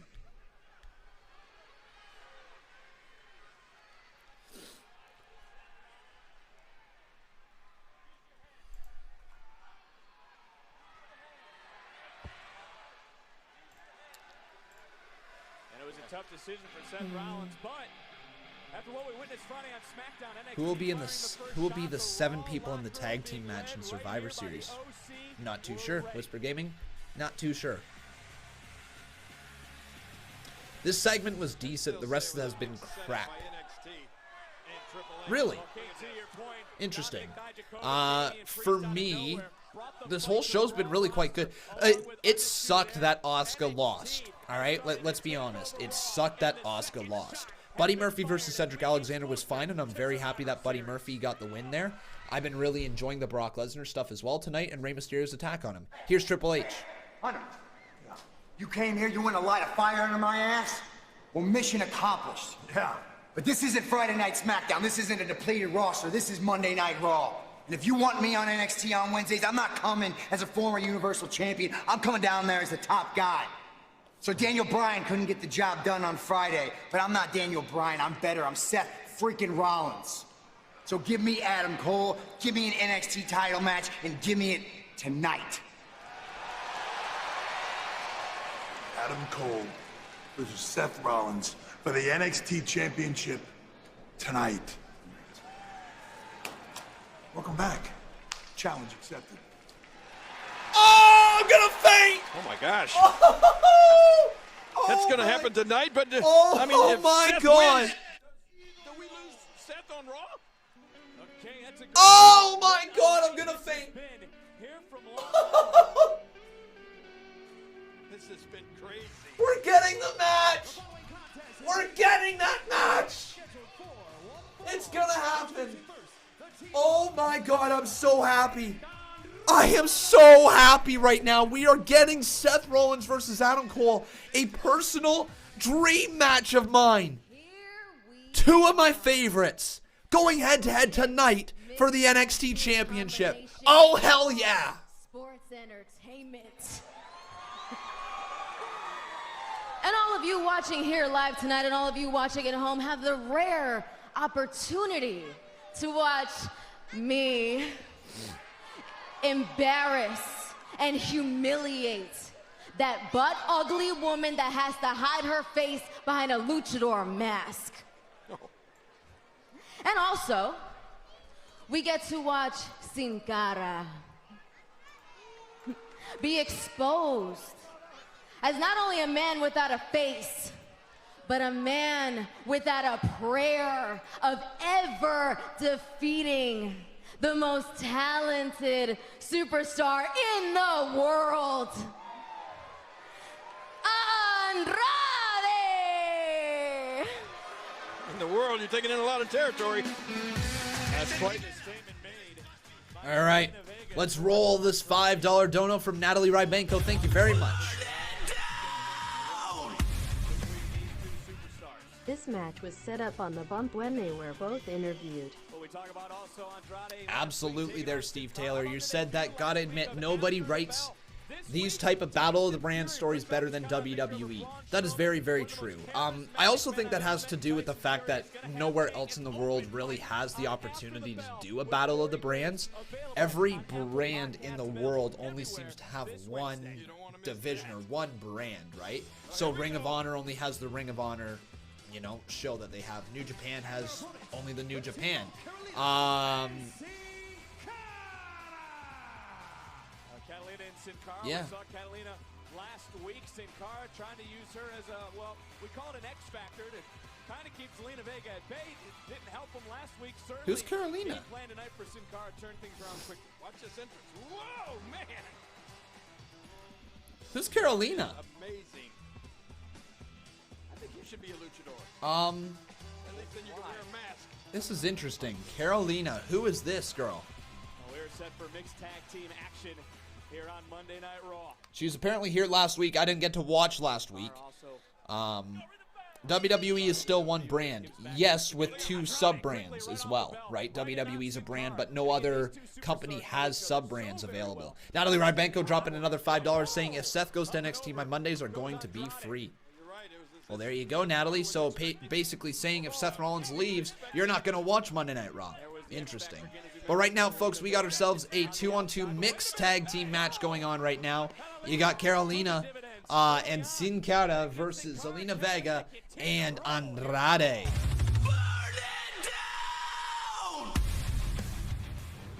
If Seth goes to NXT, my Mondays are going to be free.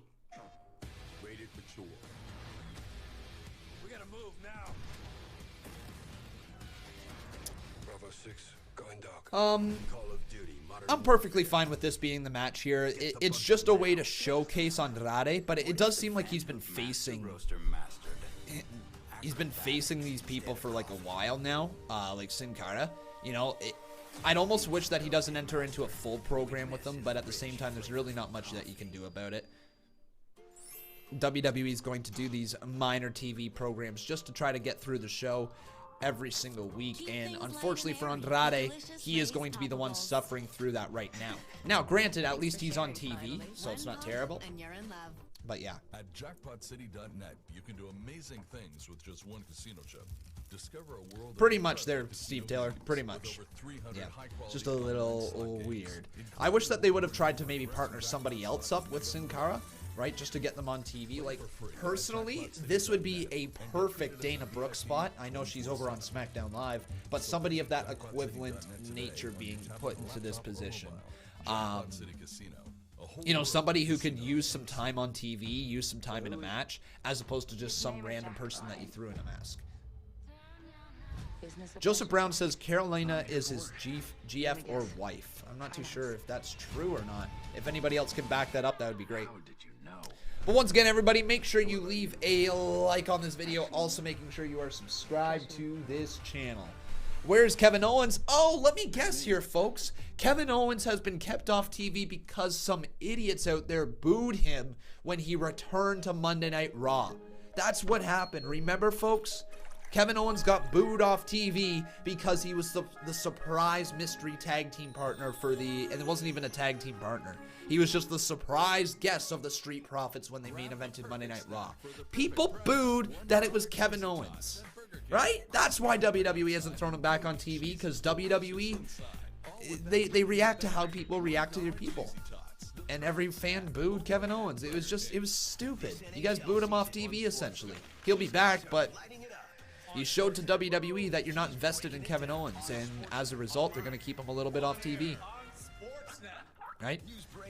Crazy. We got ourselves a $10 dono here from Rebecca Alfreds. How you doing, Rebecca? She says, so excited for this championship match and this build to Survivor Series. I'm excited too, Rebecca. Thank you so much. That's our biggest dono of the day. Rebecca Alfreds dropping 10 big ones up in here. So, Rebecca, thank you very much. Let's roll it right now as the game is here. It may contain themes that are not suitable for everyone. Viewer discretion is advised. Behold the king. The king of kings. Yeah, on your knees, dog. Woo! Get it? What? What are we gonna do? We're gonna all hail and bow down to the king. Yeah. So excited for this championship match in this build for Survivor Series. And also right after that, we got ourselves another $5 dono from Joseph Fensel. Joseph, thank you very much, my friend. I really appreciate that. I'm telling you, I've been a big fan of Sin Cara for a long, long time. Oh, he just keeps hanging in there. And a lot of people, you know, they write Sin Cara off. They have many times, but he's still here, and he's still... We've written Sin Cara off many times there, Jerry the King Lawler, because he sucks and is proven to not be able to get it done inside the WWE. That's why people write off Sin Cara. Because you guys presented him in a weird way right off the start with some weird lighting. Never gave the guy a chance to truly get over, never gave the guy a chance to get accustomed to the main roster, never gave the guy a chance to get accustomed to North America. He got fired, a replacement happened, and of course his push ended right there. That's what happened with Sin Cara. That's why nobody's ever gone behind him. But Sin Cara's all the way up, rolls through. What a power bomb there. Sunset flip bomb from Sin Cara as Andrade hits hard. Sin Cara in this matchup. You see a look of concern on the face of Zelina Vega, but man, hard landing. We got some biddies in here? Is that what we got going on? This could be the moment for Sin Cara. Miles Cena, thank you very much, my friend, for the 11 biddies right there, I believe. That's what those are. Thank you, my friend. Tag has been made. In comes Carolina. And Carolina, the masked luchador, is going to work right now. We got another $10 dono. I'll read it in just a second as we're in the high part of this matchup. Carolina, the masked luchador, going to work on Zelina Vega. Zelina Vega, also a very criminally underrated women's superstar. She is great in the ring and looks good to do it. Oh, nice little crossbody there from Carolina, but she can't get the pinfall on Zelina Vega quite yet, who's selling the crap out of her left leg. Zelina Vega lifted up to the rope, or up to the top of the shoulders, but she just grabs the eye right there as Zelina Vega gets down across the back. Vega in trouble, sidestepping Carolina right there. Step up kick from Vega. Off the rope, Zelina Vega. Oh, slammed into the mat. I thought she was going for a wheelbarrow DDT, but instead countered into a wheelbarrow facebuster as Andrade just pulls her off. Cara now with a clothesline sends Andrade over the top rope, and Carolina's alone in the ring with Zelina Vega. Off the ropes. Oh, Zelina Vega getting involved, though, stopping Sin Cara from running. Goes to kick him in the middle of the chest, but Carolina catches that. Oh my God, Carolina! What the hell? Oh, Gory Special! Gory Special! Oh my God! And a clothesline, not a clothesline. What is that? A tope suicida. Cara over the top rope. Carolina! Big boot from Vega stops her in her tracks. Zelina Vega all the way up. Hurricanrana blocked. Blocked by Carolina. Carolina! Oh, Hurricanrana into the corner from Vega stops Carolina dead into her tracks. Catalina, or sorry, not Carolina, Catalina. Oh, face buster Hurricanrana. Down goes Catalina. 2. It's over. Zelina Vega with a big win. There you go. Carolina, Catalina, whatever her name is. It's the Catalina effing wine mixer, you know? Catalina effing wine mixer. Man. She pays her dividends. She did it well in that match as well. Well, still to come here tonight, King. 6-man tag team action. We've already seen the OC tonight, but there'll be no numbers advantage for the best tag team in the world.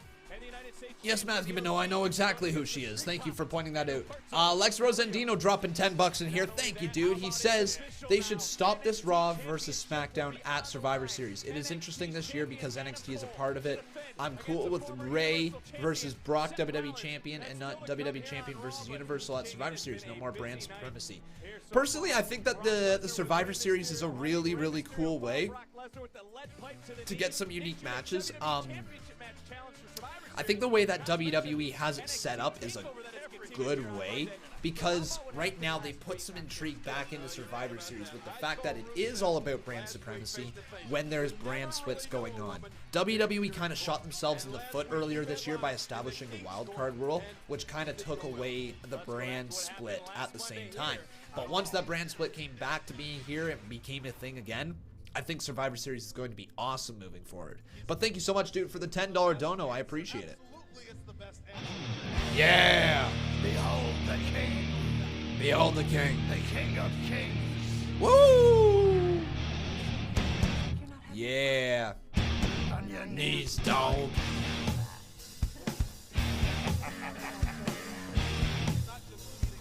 Ready? All hail.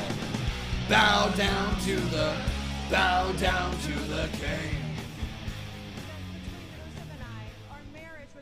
They should stop this Raw versus SD if the SS it is interesting this year because NXT is a part. More brand supremacy. Did I want to grow our family? Of course I did. I love you. Are you telling us that the only reason that this happened between you and Bobby Lashley is because Rusev wanted you to have a baby? Actually, that's not it. Rusev cheated on me. What? Bobby Lashley told me. That never happened. That never happened. Absolutely not. You want to talk about lies? Sorry, they're just recapping this last week, and I didn't get the chance to watch it last week. The whole Bobby Lashley and Lana situation and Rusev and everything like that. I didn't get the chance to watch it, so I'm just kind of getting the chance to recap it. So Rusev made Lashley eat his wedding ring, but then Lana from behind attacked him. And the low blow from Bobby Lashley, that's right. As Lana then slapped Rusev across his face. Another low blow from Bobby Lashley to Rusev. That was just last week. And then they made out over top of Rusev. Like Lana be cucking him, you know? You know, that's what's going on here these days. Rusev's here, though. It's a garbage storyline, guys. Absolute pure garbage. They missed their opportunity 2 times to make this into a really, really, really good story. Like, put it this way. I keep going back to that restaurant scene. And I think this is where the Rusev and Bobby Lashley storyline kind of took a dark turn, right? Was that moment right there when we realized what this story was truly all about. it had potential of going in the direction of being a Booker T, Stone Cold Steve Austin in the grocery store type of segment where it was just ridiculous. And you got to always remember that, folks. The more ridiculous you can make a segment, the better it is long term. The more that people are going to tune into it later on, right? If you can make a segment ridiculous, entertaining, and funny all at the same time, it is a gold segment. What WWE needed to do with that one is all they needed to do was have Rusev go in there against Bobby Lashley and start tearing the place apart, beating him up, right hands after right hands, slamming him off the table, taking a glass plate, shattering it over the top of his head. How about a fork stabbed into his hand inside of a table? What if he was put through a couple of the tables? What if there was a glass window thrown through the glass window? Because if your end game was to have Rusev be arrested, you should have at least made him get arrested for something good, right? You shouldn't have went the direction of him barely laying his hands on somebody and getting arrested from that. We're all adult. Well, we're not all adults, but the majority of us here today are adults, and we all understand the fact that WWE, we understand what the fact is of what it takes to get arrested or what it takes to have cops be called on you, right? A simple confrontation inside of a restaurant is not enough to get arrested, right? So there's just the plot hole there with that storyline. And then last week, they had a real good opportunity to make that King's Court segment into something that was better. And to be fair, it's not like it was a terrible segment from what I've seen. It seemed like they tried to dive into certain emotions, but it probably just didn't quite connect because they didn't have that segment beforehand, right? That's just my opinion, but yeah. Montreal, experience the unparalleled excitement of WWE Live. Feel the thrill of non-stop action. Big dog's coming to protect the children. Larger than life superstars. Come see the boss. Yusuf DeBeast asking me, Conman, why did you miss last Raw? There's no real reason that I can get into other than the fact that I needed some personal time there. Some stuff had happened that I needed to kind of take care of and kind of be there for people. And so I was. That's all that needs to be said about it, right? Sometimes life is a little bit more important than live streaming, unfortunately. At the end of the day, I do have to remember that this is just my job, and there is so much more to life outside of my job. No matter how much entertainment, no matter how much I think about this show, no matter how much time I put into this, there's always so much more outside of wrestling and outside of YouTube. And I always got to make sure I keep in touch with that. I can't lose my friends, and I can't lose the people that matter most to me in this life, right? I just can't. So sometimes there's some time that I got to spend with them, and if that's what it takes, that's what it takes, right? I work a lot of late nights here, right? A lot of awkward hours that makes it difficult to maintain relationships with people. And so sometimes if there's a day that I need one of those days to maintain my relationships, that's what I'm going to do. Check out Survivor Series, which comes to you live Sunday, November 24th on the WWE Network. Contact your local service provider to find But let me say this much. I love what I get to do here, guys. I love that this is my job. I really do. And I hope it never ends, guys. I really hope it never ends. With amazing fans like you guys supporting the show the way that you guys do, dropping donations to help support the show, becoming a member, doing any way to keep this show alive, it wouldn't be here without you guys. So thank you from the bottom of my heart. I do appreciate it. But let's get back here to this show. Rusev's in the ring. Survivor Series is presented by Career Builder. Don't just survive work, thrive. Upload your resume. So Rusev in the ring. Let's get going here. As Rusev's got maybe a few words, or is he going to wrestle a match? And by the Audible Original 64th man starring John Cena. Listen free with a 30-day trial. Pre-order at audible.com/Cena. Rusev's got a microphone. Here we go. Rusev. I feel so sorry for this guy.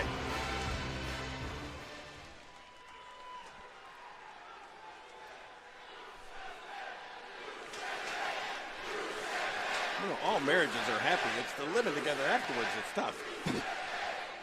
I'm sure everybody's going to agree with me when I say tonight is the night to end all this stupid drama. Hey, Joseph, thanks, buddy. We'll read it in just a second, okay, man? But I'm not out here to bicker with soon to be my ex-wife, Lana. I'm not here to call her names, even though I sure can. Uh-oh. But I'm here for you, Bob Lashley. I am here to tell you man to man, you want Lana? She's all yours. Wow. Oh. But your ass is mine. Rusev wants that Bobby booty. Bring him that Bobby booty. Bobby booty, Bobby booty. And here comes the Bobby booty. Oh, man. Rusev wants that big butt. Oh, wow. I was about to say something else. Let me try to say this one more time. Rusev wants that big black booty. And here comes Bobby Oh, he's got a crutch? What? What's going on? Why is Bobby Lashley on crutches? Oh, no. Why is Lashley on crutches with Lana? Did they have a freaky night in Milwaukee? I don't know. Here's Bobby Lashley. You know, Rusev, as much as I would love to just come down to that ring and beat you up around this entire arena, I am not medically clear to fight tonight. Why? Medically cleared? Why? What happened? You see, over this past weekend, I suffered a very debilitating injury. I've torn my groin. Oh, no. Oh, no. No, I didn't tear my groin over a crown jewel or even training to eventually beat you up. I churned my groin. I churned my groin? Doing things and performing in ways that you could only fantasize about. Are you kidding me? How many times is Lana gonna kiss him? You're actually married in real life. Why are you whoring around? The reality is, Rusev isn't interested in hearing about our life that is filled with love and sex. Oh. But he is interested in a different type of fight. So, Rusev, today's your very, very, very lucky day because there's someone very special who has volunteered to fight you. Who? And you know what he's gonna do?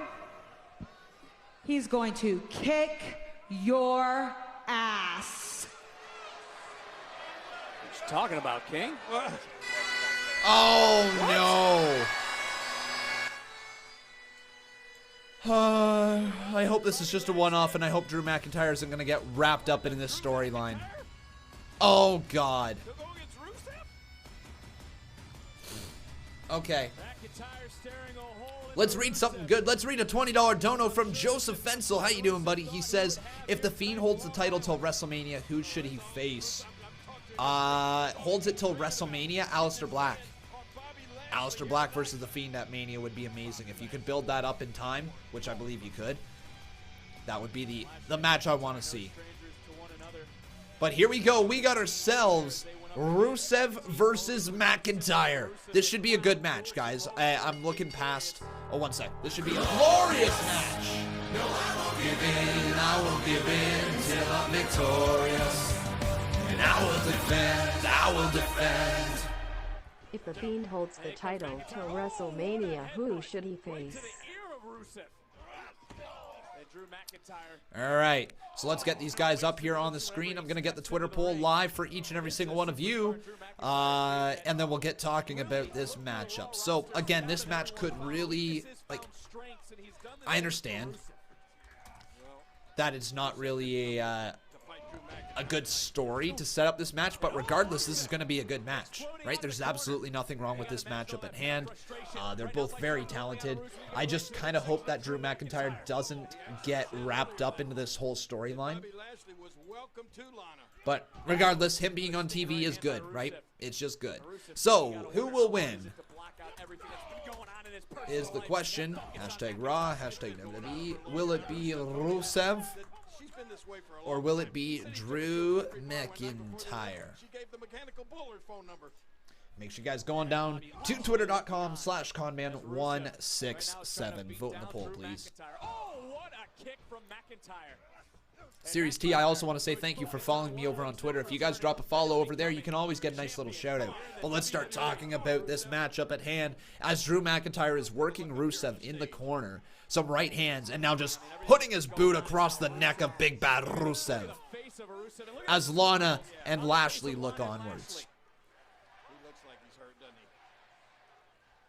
I bet you what we're going to see with this match, we're going to see Bobby Lashley and Lana cause a distraction on Rusev. Drew McIntyre is going to kick Rusev's head in, and that's going to be the match 1, 2, 3. Rusev will then be laid out on the ground. Bobby Lashley will come back in the ring, revealing that he's not actually injured, and probably beat him up, and then make out with Lana over top of Rusev one more time.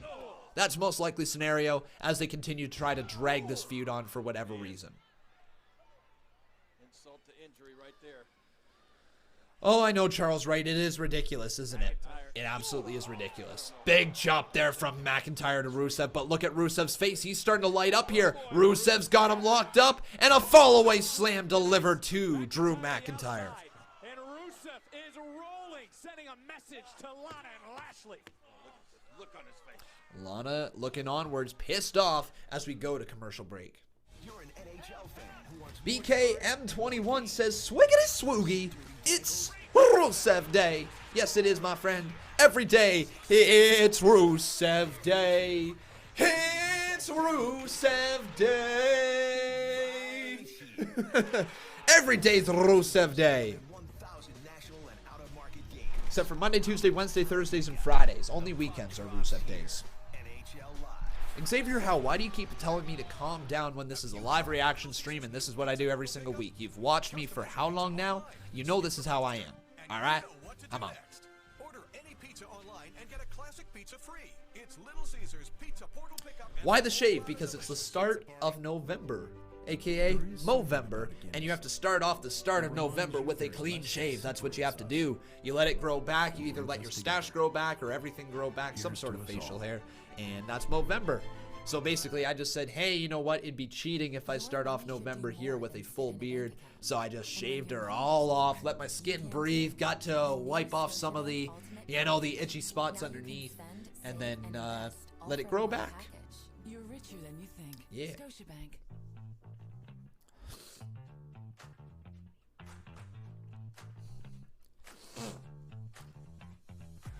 No condits, no nut November. Let me just say this much. I much prefer calling it Movember simply because it actually raises awareness on something that is important. I don't know what No Nut November actually raises awareness of other than being an idiot. I'm joking. But, but you know, like, just, how about you guys grow mustaches instead of, you know, holding off on the idea of touching your stuff? What's happening? There's a better cause out there to be talking about, and that's Movember. For sure.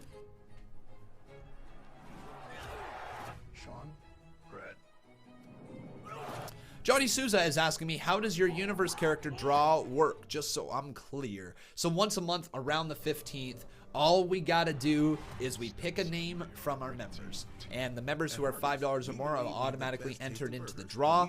If your name gets picked, you are entered into a character for the Conman Universe. It's that simple, man. That's simple. Is only $3.99. That's right, only $3.99. Now that's a beautiful thing. This NHL season on Sportsnet, these guys are lighting it up. Peyton Cash, I'm not sure if you truly have an understanding of how Movember works. You keep telling me that's not how it works, to be honest, and I'm keep telling you, you don't have an understanding of how Movember works. You shave at the start, you grow some facial hair, usually a mustache, in order to raise awareness for prostate cancer. That's what it's for. And so you got to start off with a clean shave, and you cannot shave for the month of November. That is Movember. This program is aggressive in nature. It may contain themes that are not suitable for everyone. Viewer discretion is advised. All right, let's continue on. Back on Raw, where Rusev had an opening challenge and issued a challenge to Bobby Lashley. Instead, it's Drew McIntyre because, well, as you see, So Bobby Lashley looking onwards with his torn groin from doing Lana too much. And now we got a matchup between Rusev and Drew McIntyre. So I guess this is what we're at right now with Monday Night Raw. Found Drew McIntyre, who, of course, answered the bell to want to have this. No problem there, Peyton Cash. Who, since returning to Raw, has been nothing short of... I love Rusev, but this whole Bobby Lashley and Lana storyline is getting ridiculous. Just saying. I agree there, Scanlon. It is getting ridiculous.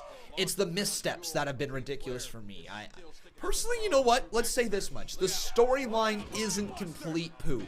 There is absolutely some potential with the storyline. But it was the missteps in this storyline that has made this storyline not good right now, right? If you think about this, if we had an actual brawl between Rusev and Bobby Lashley in the restaurant, that would have created some actual heat with this storyline, thus making Lana and Bobby Lashley making out over top of Rusev, and the divorce of Lana and Rusev even that much more, like, you know, appealing, I guess. It just would make more sense, you know. It would be a more vicious storyline, a violent storyline in front of our very eyes, that we could understand why Rusev would be pissed off, because he is getting cucked by Bobby Lashley, and he lost his wife to Bobby Lashley. He should be furious, right? And that's part of the problem, is Bobby Lashley is literally standing up on the ramp with his wife on crutches, and you're literally like, I'm just going to sit here in the ring and wrestle Drew McIntyre. No, you run out to the top of the ramp and you attack the freaking man who took your wife away, right? Like, lock in that aggression. Lock in the aggression. Here comes Rusev, goes for the Machka kick. Headbutt there from McIntyre, pushes him back. And now a stomp. Right hand, stomp, chop delivered as McIntyre is going to work on Rusev right now. Hey, Matthew Grantland, how you doing, my friend? Rusev with a right hand off the top rope, though. Rusev's gonna fly, jumps over top of him, lands awkwardly on his feet. McIntyre underneath. Rusev, oh, double crossbody as both of them go down. Yoshi Turtle saying, Denkops talked about you in his latest video. Did he? What's his latest video? Good old Dank over there. I like Denkops. I actually really like him. You say he talks about me in his latest video. I don't know what he's... if anybody can clip that out, send it to me over on Twitter. We'll watch. So that's interesting. Rusev connects another right hand. I believe it's probably somebody just saying something here online, but if Denkops actually did, can anybody clip that out and send it to me over on Twitter? That'd be awesome. Oh boy, these guys throwing haymakers now. Right hands clubbing across the back of Rusev.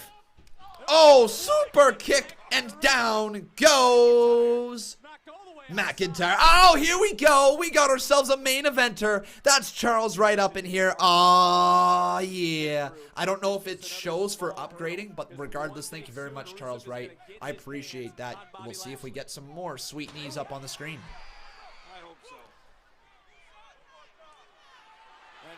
Right hand, and look out from behind as Bobby Lashley crutched to the back. Yep, there you go. Bobby Lashley played it off, just like Conman said, as Bobby Lashley comes in with a bit of a disqualification. I thought maybe Drew McIntyre was going to hit a Claymore at the end, but Bobby Lashley just attacking Rusev now. McIntyre looks right at Bobby Lashley, and McIntyre says he's done with it. Drew McIntyre just leaving. Good. That's what I like to see. Drew McIntyre not getting roped up in the storyline. Stop talking and watch the show. This is what I do here, my friend. I commentate and watch the show at the same time. It's funny. I can multitask. Can you multitask? How about this? Can you open your ear and hear this? This is what I do. I do this for a living. I ain't going to stop because you said so. Now back to the action. Right hands there from Rusev over and over again to the side of the head of Bobby Lashley. But Bobby Lashley driven shoulder first into the steel. Rusev.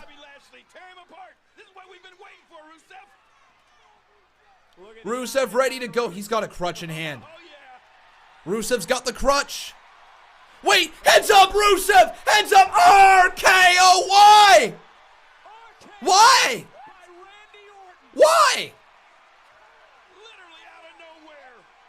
Why did Randy Orton just RKO Rusev? Don't forget all members of Team Flair. Are Bobby, Randy, and Lana having a three-way? Conman's asking the real questions now. Randy Orton As Lana loves it, she be loving that RKO out of nowhere. Man, oh man. So Randy Orton's now in this storyline. I guess maybe Team Hogan revenge. Yeah, Sadverk, maybe. Here comes Ricochet, okay.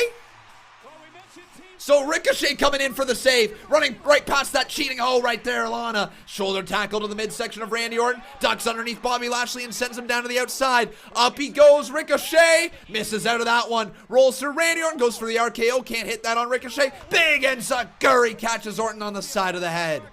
And Ricochet, what a big save. Drop kick right there to Bobby Lashley. Down goes the cheating skank in Lana.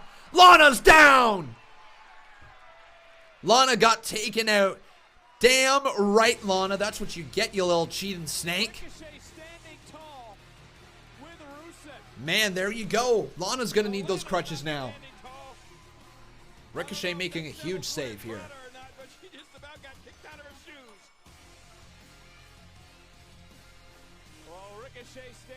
So, disqualification win goes to Rusev, technically, yeah. Live from Long Island, as the NXT Championship will be on the line. Adam Cole defending against Seth Rollins. Triple H told Seth Rollins earlier, you're either with me or you're against me. Proposition to the architect. John Moxley, what do you want me to do, man? What do you want me to do? I'm on a natural delay here. There's nothing I can do about it, okay? Nothing I can do about it. I'm trying to do my absolute best here, and you're picking things apart for no reason. Nothing I can do about it. That was good though. Good little segment right there as Randy Orton hits the RKO out of nowhere. Cigarette smoke contains 7,000 plus chemicals, many of which are toxic, including more than 70 that can cause cancer. Well, it gives fun. Don't get me wrong. Is the storyline any good though? No, not really. Gotta give a nice little shout out to Hamster Face and Junior Saldana. Thank you very much. Yes, I'm live on Twitch as well, my friend. At Conman167 on Twitch. After the break, she is going to be out here with an exclusive interview. The Raw Women's Champion, the man, is next. So Becky Lynch is going to have some stuff to say as well. I wonder if Shayna Baszler attacks her back there. I certainly hope that we get more than just one NXT run-in, right? Like, we need multiple NXT run-ins here today. If you want your goal again, I will send you straight back. Was. Goldie!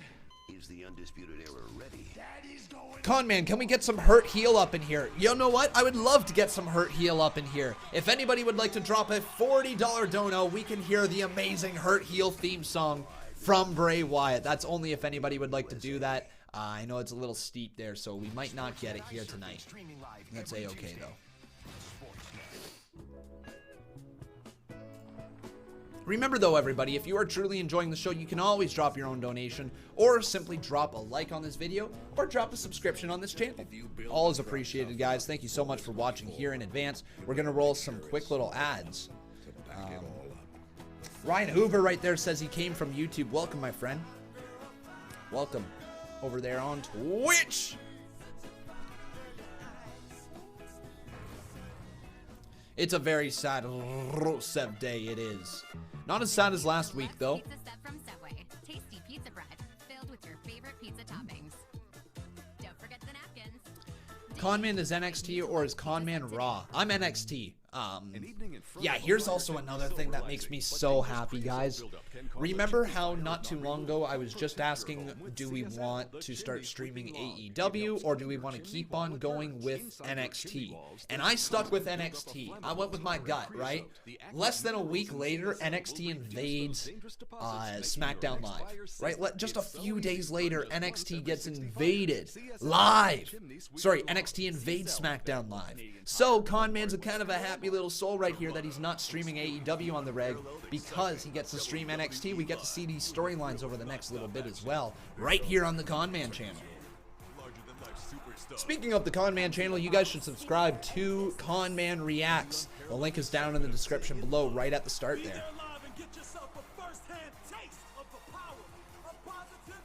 Don't miss the WWE Live Holiday Tour in Toronto on December 28th. Yeah, Chaos, she's pretty freaking amazing, isn't she? Hey WWE fans, we'll get you back to Woo!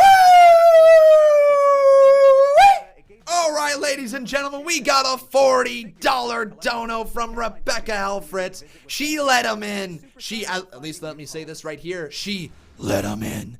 Thank you so much, Rebecca Alfritz, for the $40 dono. Let's get this up here on the screen. Rebecca Alfritz, it's time to hurt and heal.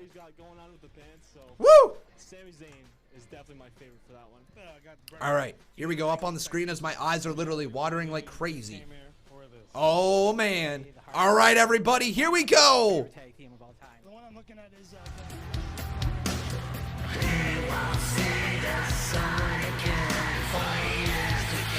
Sing it with me! Hard, heel, hard, heel, hard, heel, hard, heel. Like a flag. Woo! Thank you so much, Rebecca Alfritz. Thank you very, very much as we hurt and heal all over the live stream here today. Oh, yeah. Yowie, wowie. Also, everybody, continue to make sure you leave a like on this video. We're nearing 300 likes, everybody. We can get there right now.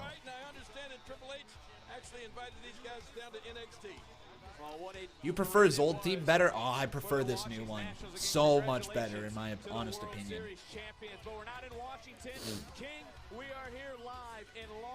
Why don't I stream NXT UK or 205 Live? Just too much going on.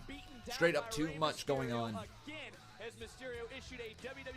Makes for too long of nights sometimes when I do those. Wednesdays are also partly because I stream the Conman Universe on Wednesday. That as well. Does Fiend versus Brock Lesnar interest you? Yeah, absolutely. Here's Charlie Caruso with Becky Lynch. Becky, what a journey it has been for you as the Raw Women's Champion. And now, in about 3 weeks from today, at Survivor Series, you may just have your toughest test to date. It will be you versus the SmackDown Women's Champion, Bayley, versus the NXT Women's Champion, Shayna Baszler. My favorite time of year, Survivor Series. Nobody can relax for a second. Everyone is tribal almost. I was watching SmackDown last week. Did you see it? I loved it. Because who knows better than the man what a well-timed takeover can do for your reputation. But this year is different. It's me versus Bayley versus Shayna in a dangerous triangle. Now, normally I'm the one out for retribution, but this year I'm the target. Target? Yep. Why do you say that? Well, because I beat Bayley's best friend Sasha Banks onto the injured list at Hell in a Cell, and I knocked Shayna's bestie Ronda Rousey into hiding at WrestleMania. Charlie, could you excuse me a second? Uh-oh. I'm gonna take your chair, if that's okay. Oh, is this Shayna? It's Shayna Baszler! It's Shayna Baszler! Oh, man.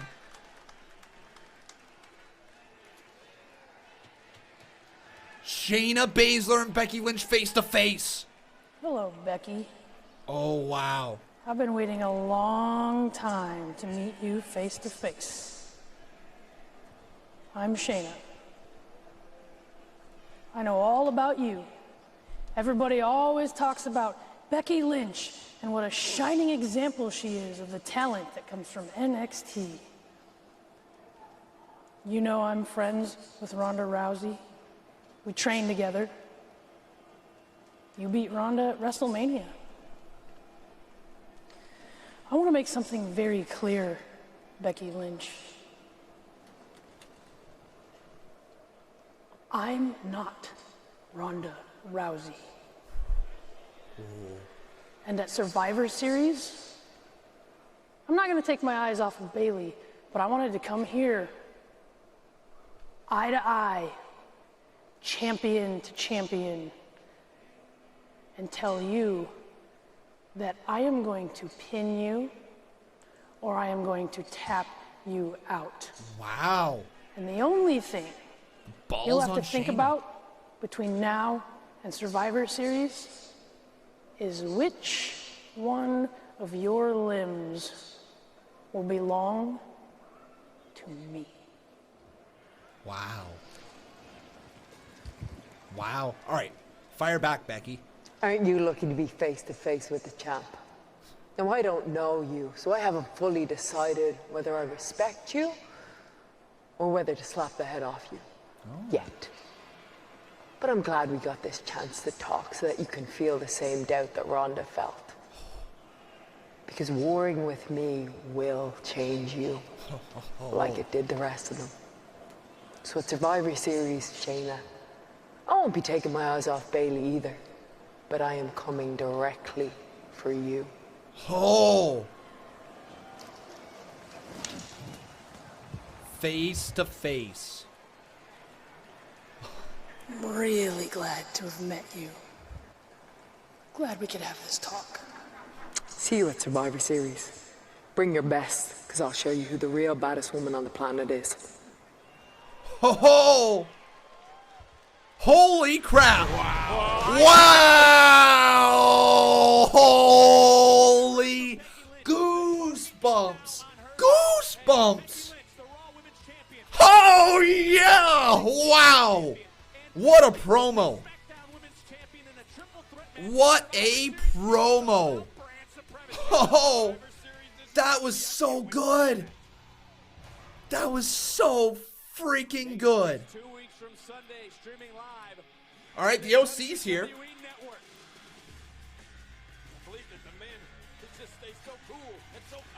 So the OC is here, folks. Carl Anderson looking for a way to make a new pool. Going back to Saudi Arabia, probably. He needs a second one. But here's the OC.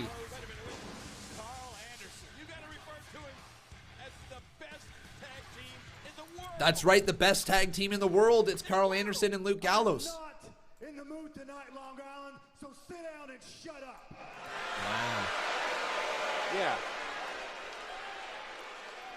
Is their trophy to prove it? Here's another fact. I am the phenomenal AJ Styles, your United States champion. That's a fact. That is a fact. Fact. We don't give a damn about NXT. Whoa. Fact. Next time we see one of those punks, we're gonna make sure they never step foot out of Orlando, Florida. Oh. Okay. Oh! Interesting! Forgot about the Street Profits. They could be looped into the same type of area. Are they with the main roster or are they with NXT still? Oh, interesting. I like where this is going. And who are they bringing out with them? Oh, Humberto Carrillo! Alright, so Humberto with the Street Profits, sure. Humberto's being provided a big stage here. Let's hear what the Street Profits got to say. Montez Ford speaking. I see the OC is feeling themselves here tonight in Strong Island. We see you guys there with your little WWE World Cup trophy. Aww. No. You guys are officially the best tag team in the world.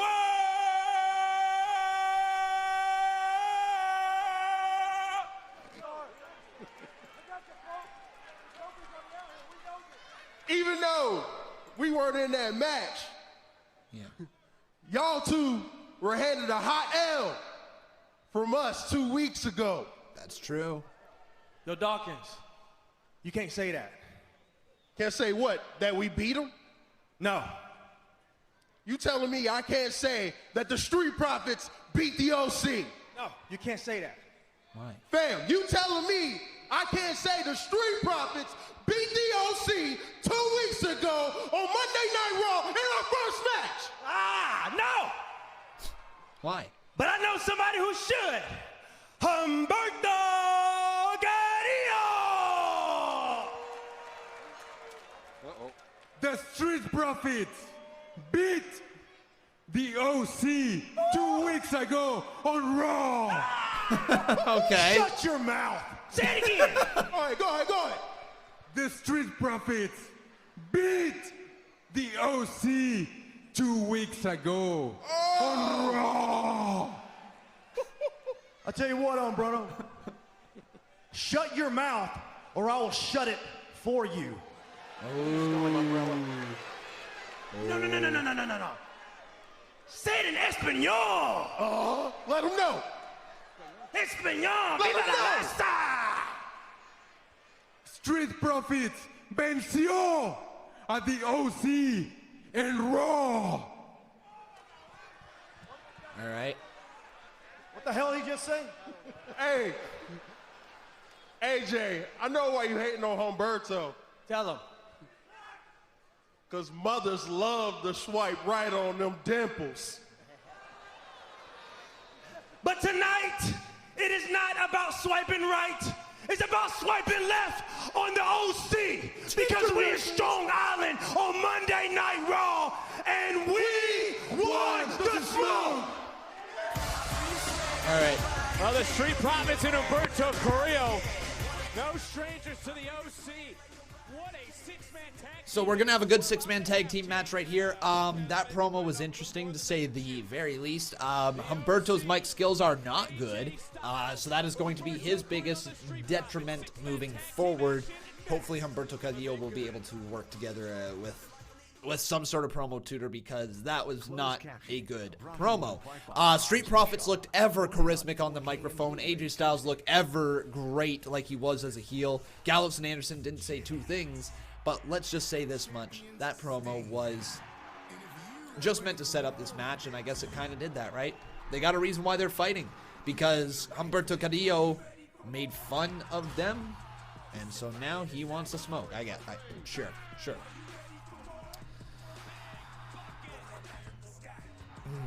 Kevin Langhoff says he's got the smoke. Ooh, but we don't want no smoke, man. We don't want no smoke.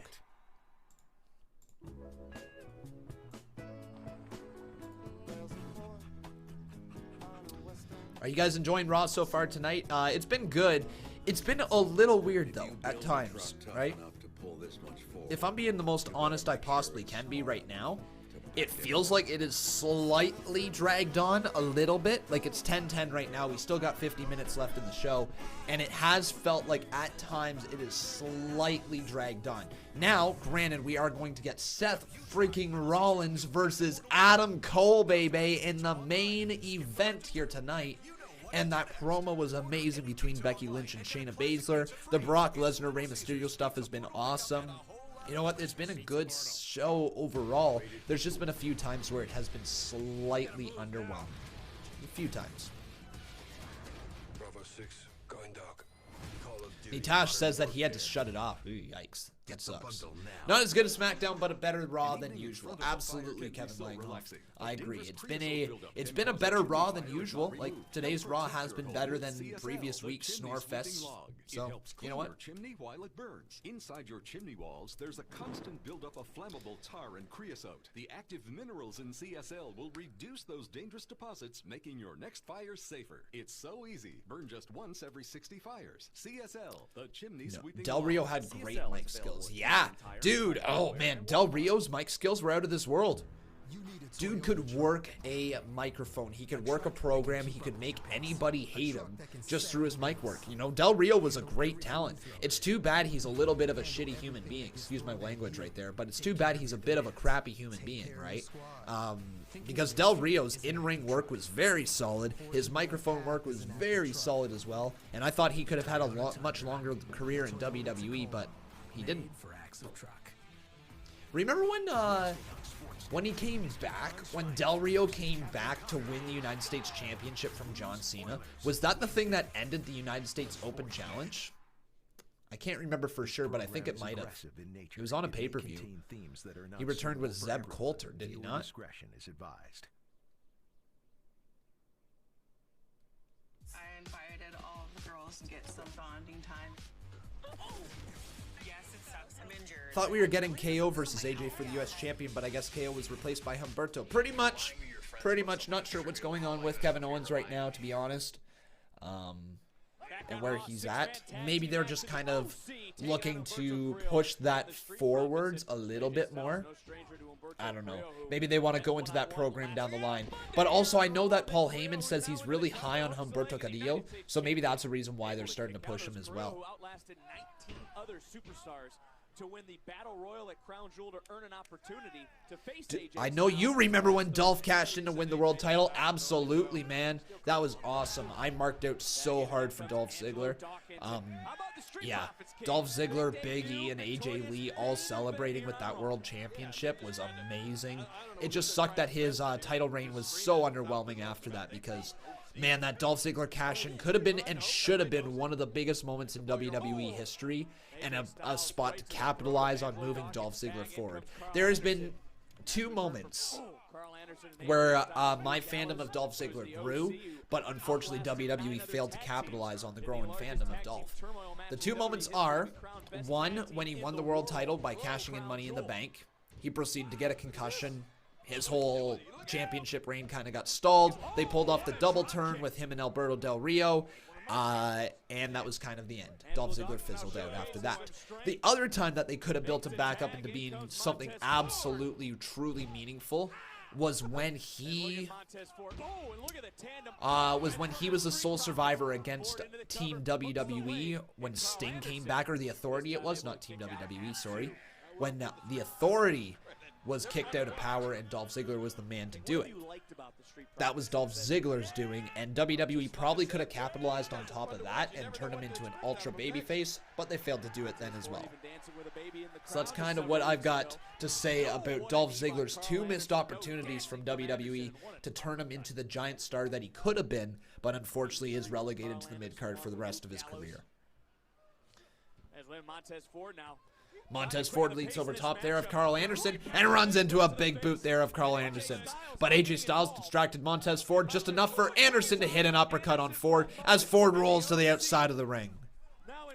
Oh, what a clothesline from Gallows! Oh my! You heard from AJ Styles. Talk about NXT. He didn't care for NXT. He didn't care for any of the superstars. He certainly doesn't care for the Street Profits. What a clothesline from Gallows. He just laid out Montez Ford. Now back into the cover. Hooks the leg. 2. Kick out there by Montez Ford. And yes, guys, I'm just sitting back a little bit. My back's actually sore as hell right now, so I'm just sitting back in my chair. That's maybe why it'll look a little different right now. NXT is in the house. We still have no idea what to expect. I mean, Liam Warren saying that Adam Cole and Seth Rollins will end in a DQ or a countout. I don't know about that. I don't know if that's how that's going to end, but I wouldn't be surprised if Adam Cole gets a clean victory over Seth Rollins. Right? This NXT thing is all about publicity. Also, here's a thing that could happen. What if, guys? What if WWE did pull the move, did pull the trigger, and made Seth Rollins the NXT champion and sent him down to NXT? What would that actually entail? Is that something that interests you guys, or do you hope that it doesn't happen? Personally, I think it would be a very intriguing story to watch unfold. Unfortunately, I think it's just bad timing considering all the stories that are being told right now, right? Nonetheless, though, WWE could do something cool with it. Montez Ford, up and over. Gallows is in a little bit of trouble as Gallows, he stops Montez Ford from making the leap and tag in to Angelo Dawkins. Ford runned over with a big boot. Hope you read this comment. Do you think WWE should make the Universal title defended on all brands and bring the World Championship back to SmackDown? Read this, please. Nope, I think we're fine with how it is right now. WWE is trying something unique, bringing the WWE Championship over to Monday Night Raw and having the Universal Championship on SmackDown. Let's see where it goes first. I don't think the Universal title should be defended across all brands. I don't think there's any reason for that. Big kick out there by Ford, though, as Dawkins almost came right back in. But Gallows applying a heavy headlock as we go to commercial break. Carl Anderson and Luke Gallows, the best tag team in the world.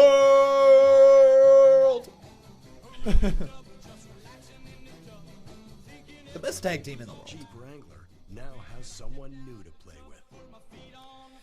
WWE should have sent Kevin Owens and Cesaro to NXT. Yeah. I mean, Cesaro is a good one. Kevin Owens would have been a cool one had they not sent Finn Balor, right? I think it was between Finn Balor and Kevin Owens to be in the spot that they are right now. And Finn Balor obviously got that rub there. I don't know what they're going to do with Kevin Owens moving forward. He just won a pretty big feud against Shane McMahon, one that was at the center of the wrestling world for a while. So I wonder if they're just planning on laying off with Kevin Owens or if they plan to reintroduce him to his feud with AJ Styles or something like that. Not entirely sure. In one of the year's best films, Ford versus Ferrari. Who do you think will get more views this week? AEW or NXT? I bet you we're going to see AEW still top NXT in terms of views and in terms of ratings. I don't think WWE's cross-branding right now with NXT is going to boost the ratings to beat AEW, but I do think it's going to boost the ratings. I think we're going to see at least a 200,000 viewer jump. I wouldn't be surprised if NXT pushes back up into the 800K area. For me, that would make a lot of sense. Try new Gillette Skin Guard with a money-back guarantee. Runner Zed says, just a question. If people hated on the wildcard rules so much, why are they perfectly fine with NXT having title matches on the other brands? Not saying I'm against it.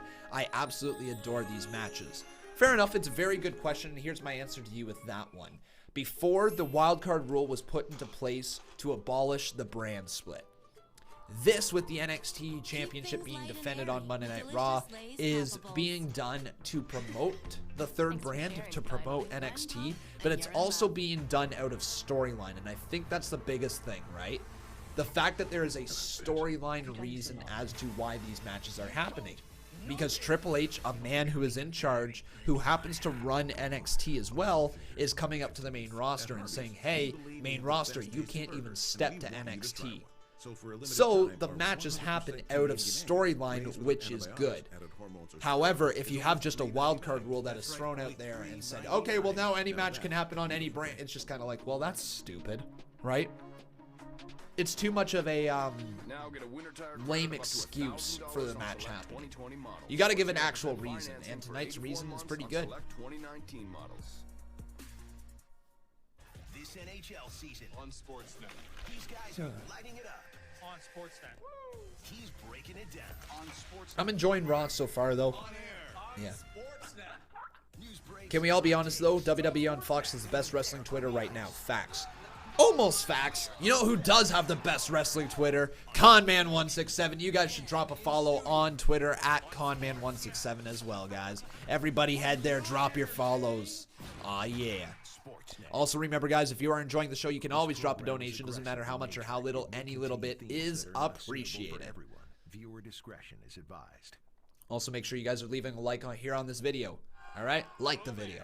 But as we come on back here into this match, Montez Ford is still in the ring. Carl Anderson has a side headlock locked on him. So basically the same visual that we had when we went to commercial break. However, instead of it being Carl Anderson, it was Luke Gallows before the commercial break. Now Montez Ford back up to his feet. Vertical position as he drives the shoulder and the elbow of him into Carl Anderson. But Anderson just hits him from behind and then takes out Angelo Dawkins up on the side, leaving Umberto Carrillo standing by himself. Another clothesline there from Anderson as he goes down into the cover, hooks the outside leg too, but a kick out there by Montez Ford. Exactly, Liam Warren. That's exactly why it's happening. Over to Umberto Carrillo is Carl Anderson. You mentioned keeping the opponents grounded. Want to ground Montez Ford. Now, speaking of grounded people, you know what? I guess I also never asked you guys over on Twitter.com/Conman167. Who do you guys think is going to win? Hey, Primitive, how you doing, buddy? Oh, Anderson just went shoulder first right into the steel post, and that opens up an opportunity here. So who will win? We'll get the closing moments of this matchup here for you guys over on Twitter. Will it be the OC, or will it be Street Profits and Umberto? There we go, guys. Twitter.com/Conman167. Ford such a long way away. As Gallows calling back to his corner. He He's like a jumping bean over there. He sees the United States champion. Good question right here from Volts VZ says, "Hi Con, how are you? By the way, will I ever upload to Fortify167 again? I don't plan to. It's there. It's a spare channel if I ever needed it, but I don't plan to. Nope. It was a good attempt, but then it kind of, I just didn't really care about it after that, so I just stopped uploading on there really, really quickly. But Umberto Carrillo absolutely rolling right now. Con, I came out to find out that Dankup's never shouted you out. That's what I thought. I thought somebody was just making crap up, and thanks for backing that up, man. Thank you. Umberto, though, absolutely rolling against AJ Styles in the ring. Remember, they faced off against each other at Crown Jewel for the United States Champion, as Umberto Carrillo just drives his foot into the side of the cranium of AJ. Now, oh my goodness. Oh my goodness, Styles is in really deep trouble. Umberto Carrillo going all the way up to the top rope. Umberto gonna fly. Moonsault lands. Moonsault lands. 1, 2. Oh, broken up at the last possible second by Carl Anderson. Now Angelo Dawkins in the ring with a shoulder tackle, knocks down Anderson, but he eats a super kick. Now Ford with a drop kick to Gallows. We're down here to just Montez Ford and AJ Styles in the ring. Umberto Carrillo is down as well. Ford gonna fly. Ford gonna fly. Oh, what a move. Over the top rope, tope style. Down goes Gallows and Anderson, the best tag team in the world. But now AJ Styles gonna hit the forearm right there to Umberto Carrillo. Carrillo ready to be taken down. AJ Styles flies through the air, but he can't hit it on Umberto. Umberto hits a spin kick. Kick there to the face of Styles. Off the ropes one more time goes Umberto. Power bomb! Oh my god. 1, 2, 3.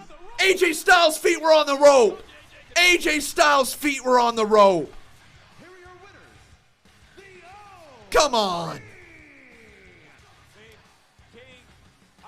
AJ Styles just cheated. What are you talking about? AJ ripped off Umberto Carrillo. Yeah, AJ Styles just cheated to beat Umberto Carrillo. The United States champion stole that match for he and the OC. I mean, it was Good match, though. Well, nonetheless, tonight has been the NXT takeover, and you've had a few choice words about the black and gold brand. Well, like I said, it's all about publicity. All right. They're getting publicity. Real quick, ladies and gentlemen, I forgot to mention earlier, we've got ourselves a new boss. Her name is Rebecca Helfrich, becoming the first ever 2-time Boss Battle champion of the month of November. Thank you so much there, Rebecca Helfrich, for all the support earlier. But coming up shortly, we are going to get Seth Rollins versus Adam Cole, a living dream match.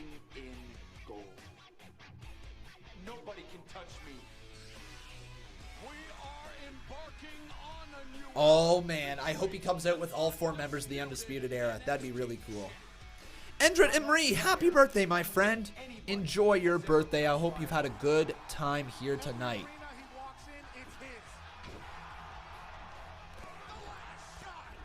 And I also love how it's Adam Cole that is getting this main roster recognition. Because the dude is like, he gives me so many Shawn Michaels vibes, right? Adam Cole's just that damn good. See the NXT champion Adam Cole, the game, Triple H. And I love the way that they're presenting the show as well here on the main roster. It has very much an NXT vibe to it here today. Same here, Marcus Ryan. I'm fine with a 30-minute classic. Hell yeah. Grand Slam Championship, can Brad Jacobs defend his title? The Coyote Tracker Tour Challenge, November 7th to 10th on Sportsnet. To become the GOAT. The all-new 2020 Subaru Outback. John Moxley says something hit Brock because he hasn't been showing up every week since the draft. Symmetrical full-time all-wheel drive with versus hooves. Ground clearance versus because he's been showing up. I thought you said because he wasn't. And I was like, no, Brock Lesnar's been on almost every single show since the draft, I'm pretty sure. Yeah. The greatest Outback of all time. Absolutely, Chaos. You're 100% right. If you ain't cheating, you ain't trying. I got to really update the results tab down below, and then we're going to get going here with our main event. Adam Cole versus Seth Rollins is right around the corner. But I got to ask you guys to make sure you leave a like on this video if you're enjoying the show. Also making sure you are subscribed to the channel. Discover a world of incredible casino games with over 300 high-quality online slot games, including the world-renowned progressive jackpot slot Mega Roulette. Play for free at jackpotcity.net and get treated as a VIP 24/7. So visit jackpotcity.net today. Bombay, Florida in the house. Steve Taylor's saying WWE has enough money now to pay him to show up every week. That's for sure. I mean, if they can afford, once again, $15 million for Tyson Fury, I think they can afford to have Brock Lesnar show up on a weekly basis.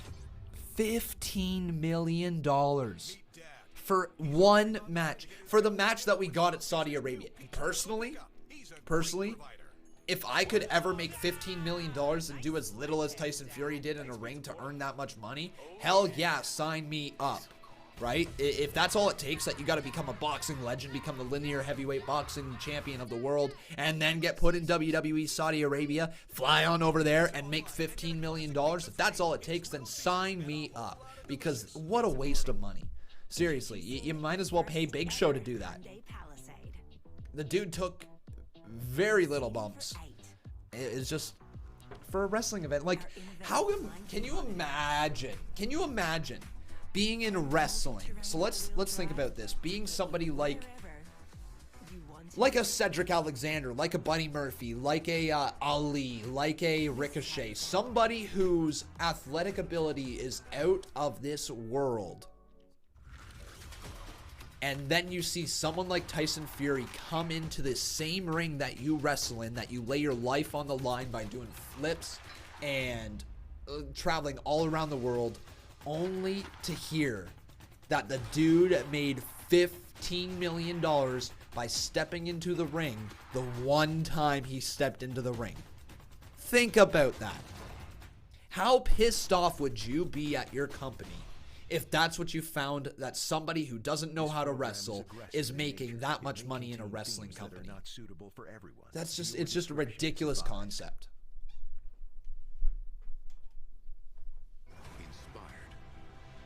I'd be so upset if I was a WWE superstar. I really would be.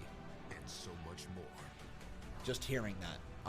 Knowing that I'm having to drive myself from town to town, and this guy's getting paid $15 million and probably all travel fare as well, right? I would be pissed off. Sinful, it's Saga Sneaker. Yo, Saga Sneaker, it's been a long time. Dude, you used to drop mad money up in here. You used to drop them all the time in NXT live streams. Welcome back, Saga Sneakers. Great to see you, buddy. I mean, and it wouldn't end there, King, for Brock Lesnar. Welcome everybody, though, once again to the live stream. My name is Conman167. We've been doing this for about almost 3 hours now. If you guys are enjoying the show, please make sure you leave a like on the video. Also, making sure you drop a dono if you enjoy the show. Still thinking about right now. Where is Rey Mysterio? I don't. Yeah, Dio stepped up, and I really appreciate it. But watch what Brock Lesnar. Hey, Jason Lyle, how you doing, buddy? Take our broadcast partner Dio Madden and plant him through the announce table with a devastating F5. Michael Mackin says, Con, do you remember me from 2016 till now? I'm sorry, man. I actually don't recognize your name. Sinful asking me, also known as Saga Sneakers, says, would you ever think of streaming on Twitch? Well, we are live there right now. But full-time, exclusively on Twitch? No, I don't plan on doing that right now. It would be nice to do in the future if my business plan didn't really revolve kind of around the YouTube features that are available through Super Chat and through memberships. If it was a little bit more feasible over on Twitch, we'd probably look into it. And to that point, King, here was Brock Lesnar. Yeah, I don't think anything like this has ever happened to Brock Lesnar. Look at this. Brock Lesnar couldn't even walk out of the arena earlier tonight, though. He was seriously hurt. That baseball bat to the knee of Brock Lesnar. Hey, you can't run if you can't run. Are you gonna be mad sure. enough to come after me like I came after you tonight? Well, King, the Beast has accepted the challenge. Rey Mysterio. Oh shit! One-on-one with Brock Lesnar. Oh man, it's official. Survivor Series, Rey Mysterio versus Brock Lesnar. Whoa! Jamie BD14, I swear to God, you only care about people who give you money. That is not true at all. Let me just run through quickly my moderators here in the chat right now. Steve Taylor's barely given me a dono. We got ourselves Kevin Langoff, who's a good guy. Joseph P. Ali, who's a good guy. We got ourselves, who else in here from the moderators who never drops a donation? Let me see here. We're just scrolling back through up here. We got people like Shane the Gamer. You got people like Peyton Cash. You got people like Lou Dog. You got people, oh my goodness, I'm not even going to be able to remember them all. Pam M. You got people like Jason Dreamer. People like, who else? Let's keep going here through my list of people who don't normally donate on this channel that I actually care about.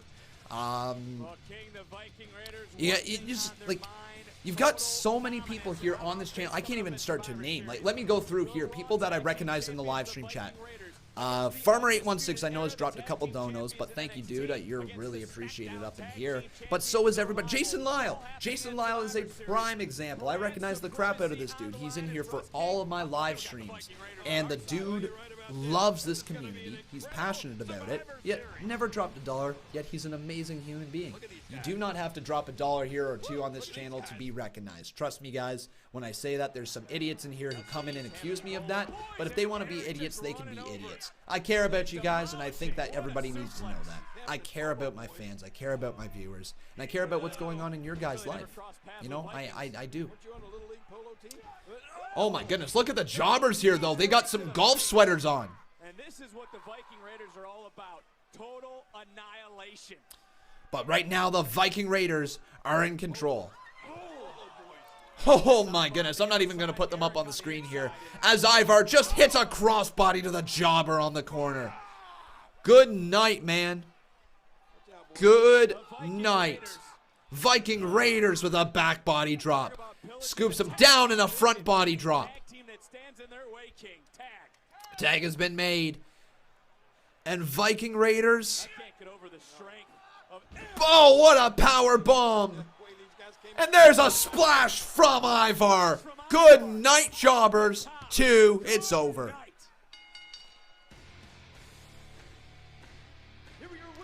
Wow, that was quick. Viking Raiders defeat the jobbers. Viking Raiders continue to prove why they are the most dominant tag team in all of the WWE. We stand here tonight as men bold enough to admit that at Crown Jewel we suffered defeat. Congratulations, OC.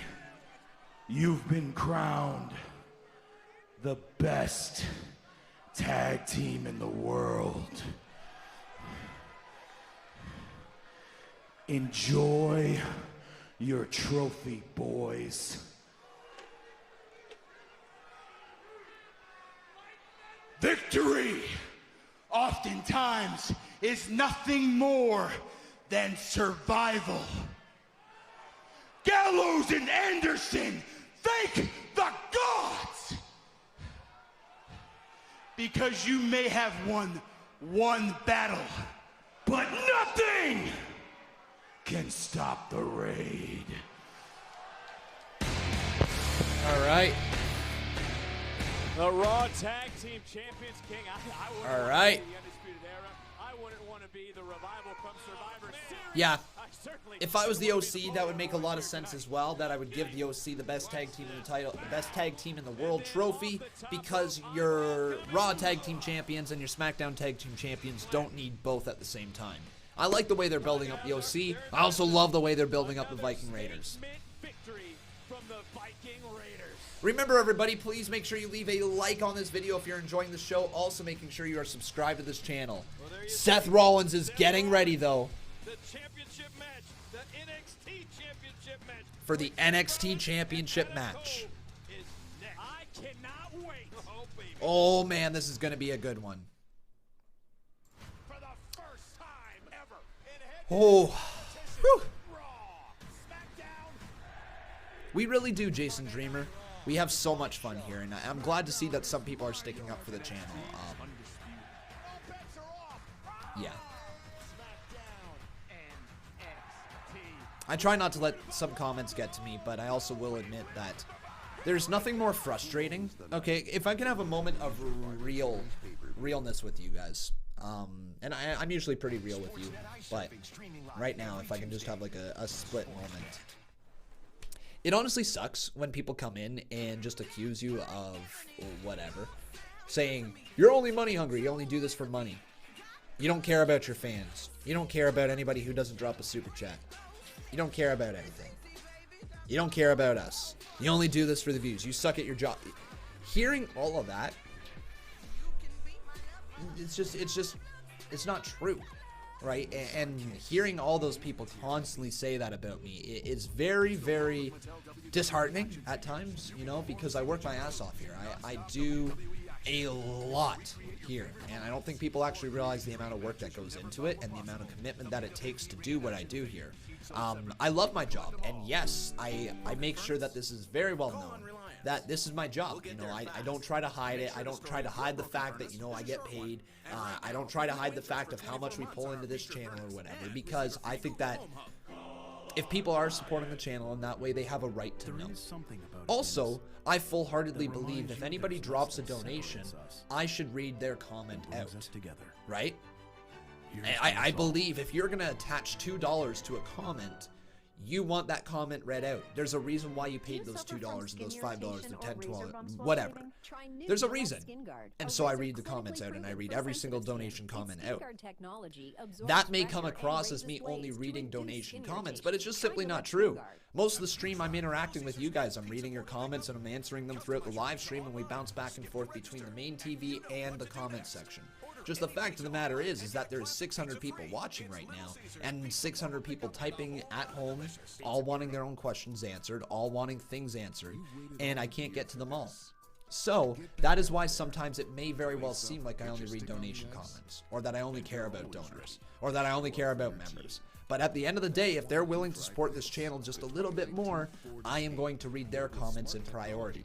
I hope that makes sense. Right? It's just how it is, right? It'd be no different than going to a piano bar and say you put a $20 bill in the piano bar and another person with like a song they want the piano person to play, and another person just puts the song that the piano person wants to play. Well, he's going to pick both out at the same time, and he's going to look at this one with the $20 bill, and he's going to say, okay, this is the one I'm playing, right? And this person who decided not to drop a donation, that's fine, or drop a tip, that's fine. You can still enjoy what I'm going to play, but I'm not playing what you said. You know what I mean? If that can come across like that, I think that makes sense why I kind of operate the way that I do here. But at the end of the day, I still do try to read as many comments throughout a live stream as I can, and try to remember faces, try to remember names. There's a reason I do the shout out at the start, with the roll call, all that. So yeah, that's kind of me being real here with you guys for a little bit. It grows tired on me when people are saying this, because it's just not true. This is not true, right? It may contain themes that are not suitable for everyone. Viewer discretion is advised. But anyways, let's get back here to the show as we're ready for this matchup. This next one is going to be freaking awesome. Seth Rollins versus Adam Cole. Oh, man. If you want your goal again, I will send you straight back. Plus, Goldie, is the Undisputed Era ready? Daddy's going to war. Oh, I'm also excited for NXT this week. The setup to War Games is going to be awesome. Main event time, though, folks. I am ready. Only on USA. Let's do it. Yeah! Everybody say it with me for the second time today. It is time for all of us to burn it down! Wow, that's hot. Sethy Poo is here. Seth Rollins, the former Universal Champion, and he's going to be facing off against Adam Cole, baby. Where the match going to be stopped for any reason. Got to wonder the mindset of the architect tonight. I'm telling you. And here we go. Adam Cole versus Seth Rollins. I I got to find a new photo here for Sethy Poo. So give me 2 seconds. And Triple H said when you build an army, you look to family, you look to blood. Well, the Heartbreak Kid, Shawn Michaels, is just that. And Shawn Michaels will be on the premiere edition of WWE Backstage tomorrow. So Seth Rollins is there. Let's go with Seth. Boom, boom. Boom, there we go. Rollins should be updated. Oh, he big. He real big right there. Sethy Poo, he just got big. Oh, yeah.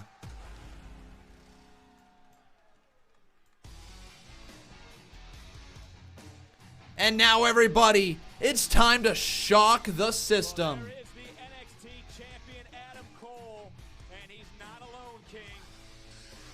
Boom. Well, you didn't expect him to be. Alongside Triple H, and let's talk about this Wednesday on NXT, because Pete Dunne, the bruiserweight, goes one-on-one. Oh, yeah. All right. These two have had quite the rivalry over the last several weeks. It writes its next chapter this Wednesday live, right here on the USA Network on NXT. All right, guys, here we go. Are we gonna see a repeat of what we saw Friday night on SmackDown here tonight? Adam Cole defeating Daniel Bryan for the NXT. You guys got to say it with me here. Everybody say it with me. Talking about NXT. Talking Boom! about Undisputed Era. Adam Cole has held the NXT Championship for over 100. And everybody say it again with me. Here we go. Continental Champion Shinsuke Nakamura, Kevin Owens, and the man he faces tonight, Adam Cole, baby. That being Seth Rollins. Oh, baby. Very, very interesting. The following contest scheduled for one fall is for the NXT Championship. Cool. NXT. Introducing the challenger from Davenport, Iowa, weighing in at 217 pounds, Seth Rollins.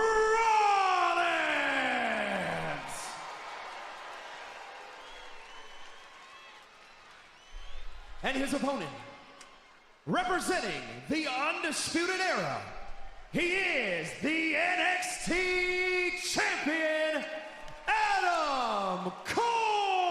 Baby. You got to tell me, Vic, tell me what's going through your mind right now. I mean, what do you think Triple H is thinking? He's got to be conflicted. Who does he want to win this match? I think for Triple H, right now he's looking at both these superstars. It's really a win-win for NXT, isn't it? Either Adam Cole gets the publicity you talked about, or All right. Huge matchup here, folks. Adam Cole versus Seth Rollins for the NXT Championship. Boom. Let's get this thing underway. We got 15 minutes remaining in Monday Night Raw. That means 15 minutes of action here with this matchup with one commercial break. We're going to see what goes down here right now as Seth Rollins starts off locked up against Adam Cole. Adam Cole goes to the ropes. By the way, ladies and gentlemen, Adam Cole has been wrestling this entire time with a fractured wrist. Seth Rollins backs up away from Adam Cole here in a dream match on Monday Night Raw, the main event. Rollins locks up again here with Adam Cole. Going to be interesting to see Seth Rollins kind of play the heel in this matchup and Adam Cole play the babyface. I think that's the way they're kind of positioning him right now. Farmer816 says finger poke of death. That would be interesting. You know what is actually funny that you say that. Earlier during the stream, I briefly thought about would they do a finger poke of doom type of situation here. I don't think they will, but it would certainly be interesting. Thank you very much, Farmer816. As Rollins hits a clothesline and sends Adam Cole over the top rope and down to the outside of the ring. Rollins ready to fly, leaps over top, and takes down Adam Cole.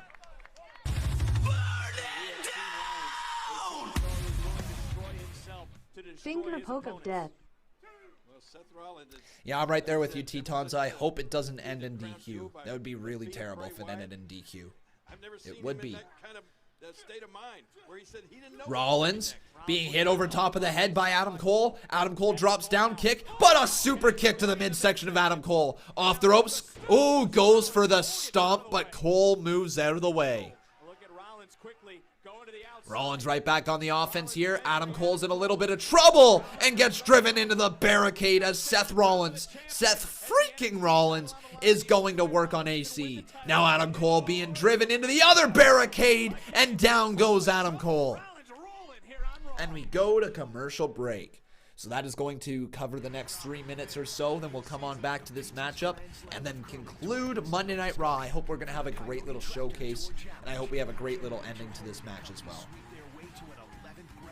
Remember though, everybody, please make sure you leave a like on this video if you've not done so. Also making sure you are subscribed to this channel. And if you guys really enjoy the show, you can always drop a little donation, doesn't matter how much or how little, to keep it going.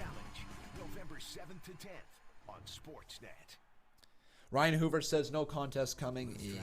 Yikes. Yikes. But never your bearings. I don't know. We'll see. It might be onto something. It's entirely possible. By going your own way. Anybody else been like super tired ever since like it became November? I don't know about you guys, but for me, I have been exhausted during the month of November. Already, it's only what, 4 days? 5 days? 4 days? Yeah, 4 days. I'm exhausted. This holiday season. Anything in here is outdated and unfit for use. You mean like your Sam Castione says, hey all, working on the holiday, getting paid $52 an hour to watch, con, and chat. Yo, Sam Castione, share some of that love, share some of that $52 an hour. How about you do that, eh, bud? Since Conman's providing you all this entertainment for the millions and the millions of impressionable viewers out there. So ladies and gentlemen, and Sam Castione, make sure you support this channel. Ayo, ayo, ayo. Welcome though, buddy. It's good to hear that you're having a good time while you're at work. I'm glad that I can entertain you, my friend. Don't forget the napkin. AJ Rollins says, did I shave for a new heel look? No. No, it's going to grow back. I will be growing it back as soon as my face can produce a little bit more hair. Right? Like, it's growing back already. It's growing back. You can see a little bit of the, the scruffles right here, There's a little bit of scruffs going on. Those dangerous deposits, making your next fire safer. It's so easy. Hey, Conman, what's good? I won't be shocked if WWE pulls the trigger by having Seth Rollins win the NXT title. I would. I personally would be very shocked if they actually did it. What would he say about you? Man, we changed so much. About your job? Do I see the main roster invading War Games? No. Do I see the main roster invading NXT sometime? Yes. Your car? Buckle up. Thank you, Jonathan. I appreciate it, buddy. Ashton's asking me, what did he miss?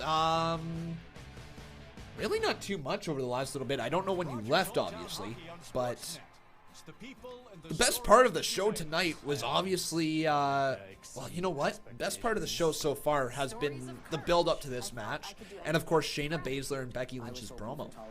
Also, Rey Mysterio attacking Brock Lesnar was pretty freaking awesome. But yeah. Sunday inspiration from place to place. Rogers Hometown Hockey, Sundays on Sportsnet. Lakers Bulls tomorrow on Sportsnet 1. Remember you said Big Black Booty? Of course I did. The Big Black Booty is always around. Chemo, aka Calloway, says Conman will turn heel and stop the live stream saying I hate you all. No, I would never do that. I hate you all! Championship on the line here on Monday Night Raw. The challenger Seth Rollins going no, I don't. I don't hate you all. Champion. Here we go, though. Let's get going back here into this matchup as Seth Rollins hits a big chop on Adam Cole. Adam Cole with the bicycle kick, though, knocks him down. Con, if they put the title on Seth, that means he faces the Fiend at the pay-per-view. That could happen. That could happen. But I don't think it's going to go down that way. Any expression on his face at all. Look at this. Triple H never won to know what he's thinking. And, I mean, King, you've teamed with Triple H in the past at Survivor Series. You asked me what right hand right there from Seth Rollins bouncing back. Another right hand from Rollins as Adam Cole and Rollins are trading back and forth blows in the center of the ring. Some more right hands from the former Universal Champion as he looks to burn it down, but Cole goes for the step-up bicycle kick, goes to put the cast to the face, and eats an insect gurry to the side of the head, but so does Seth Rollins as he eats another one. Discus forearm from Seth Rollins. Super kick attempt there from Adam Cole. Planted down into the mat. Super kick delivered from Seth Rollins. Hooks the leg. 2, but a kick out by the NXT champion in Adam Cole. Right shoulder up. Well, you talked about no expression. You see the face of Triple H? Yeah, there was a grimace. Just still can't figure out who Triple H wants to win this match. That is very true, Triple H. You can't tell who he wants to win this match. That is an outside factor here that I've not paid really close attention to throughout this show. Triple H could turn on Adam Cole, right? Triple H could turn on Adam Cole. That is entirely possible. It could also turn on Adam Cole in order to make Seth Rollins the NXT champion. That could be a thing. I think people would be upset. Oh, what a super kick out of nowhere. Cole got him. 2, kick out by Rollins at 2.5. Wow, very close there as Adam Cole put that super kick out of nowhere, pulled it out of his back pocket, and made Shawn Michaels very proud. Seth Rollins and Seth Rollins going to NXT. I know, I'm sorry, Ryan Hoover. I wish more people were on Twitch as well, man. Well, he already turned on Seth. That's not true at all there, Jeff McClure. He didn't turn on Seth Rollins. He tried to get Seth Rollins to step his game up and join him. Going for the Panama Sunrise. Nice little counter by Rollins as he rolls through. Now he rolls up Adam Cole into a power bomb of sorts. Adam Cole's in trouble. Rollins hits the buckle bomb on AC. Down goes AC. Here's the cover. 1, 2, but a kick out by Adam Cole. Remember, everybody, make sure you leave a like on this video if you're enjoying the show. Also, making sure you are subscribed to the channel. Been here from the get-go. Raw's been around almost 30 years. SmackDown's been around 20 years. And what, NXT? What, 5 years? Come on. Rollins off the ropes, ready to go. A suicide dive. This time catches Adam Cole. And Adam Cole in trouble again. Rollins. Another suicide dive to AC. Now back inside the ring goes Adam Cole. Rollins going to look to climb all the way up to the top rope. No, he's not. Never mind. Springboard instead. Hits the springboard knee on AC. Adam Cole's in a lot of trouble, man. Rollins is rolling right here. Look at the... Oh, what a brainbuster counter. Adam Cole just no-sold that entirely too. But a kick out by Rollins at 2.5. Hey, cool big bro. How you doing, my friend? Welcome to the Twitch chat. He has outsmarted everyone, I believe. Oh, man, that was awesome. Adam Cole's such a great performer. Oh, is he ever amazing. But so far here tonight, guys, I believe I'm going to show my reaction to Brock Lesnar getting attacked by Rey Mysterio. Maybe Seth Rollins if something happens here in this main event. And Shayna Baszler and Becky Lynch's promo when they stare at each other head-to-head, face-to-face. Definitely 2 reactions being uploaded, potentially 3 here tonight. NXT champion Adam Cole. Adam Riddle off the ropes. Adam Cole. He just hit a standing last shot. He just hit a literally standing last shot. 2 Rollins kicks out of that one. I mean, can you believe how much... And who does Triple H want to win? He defeated...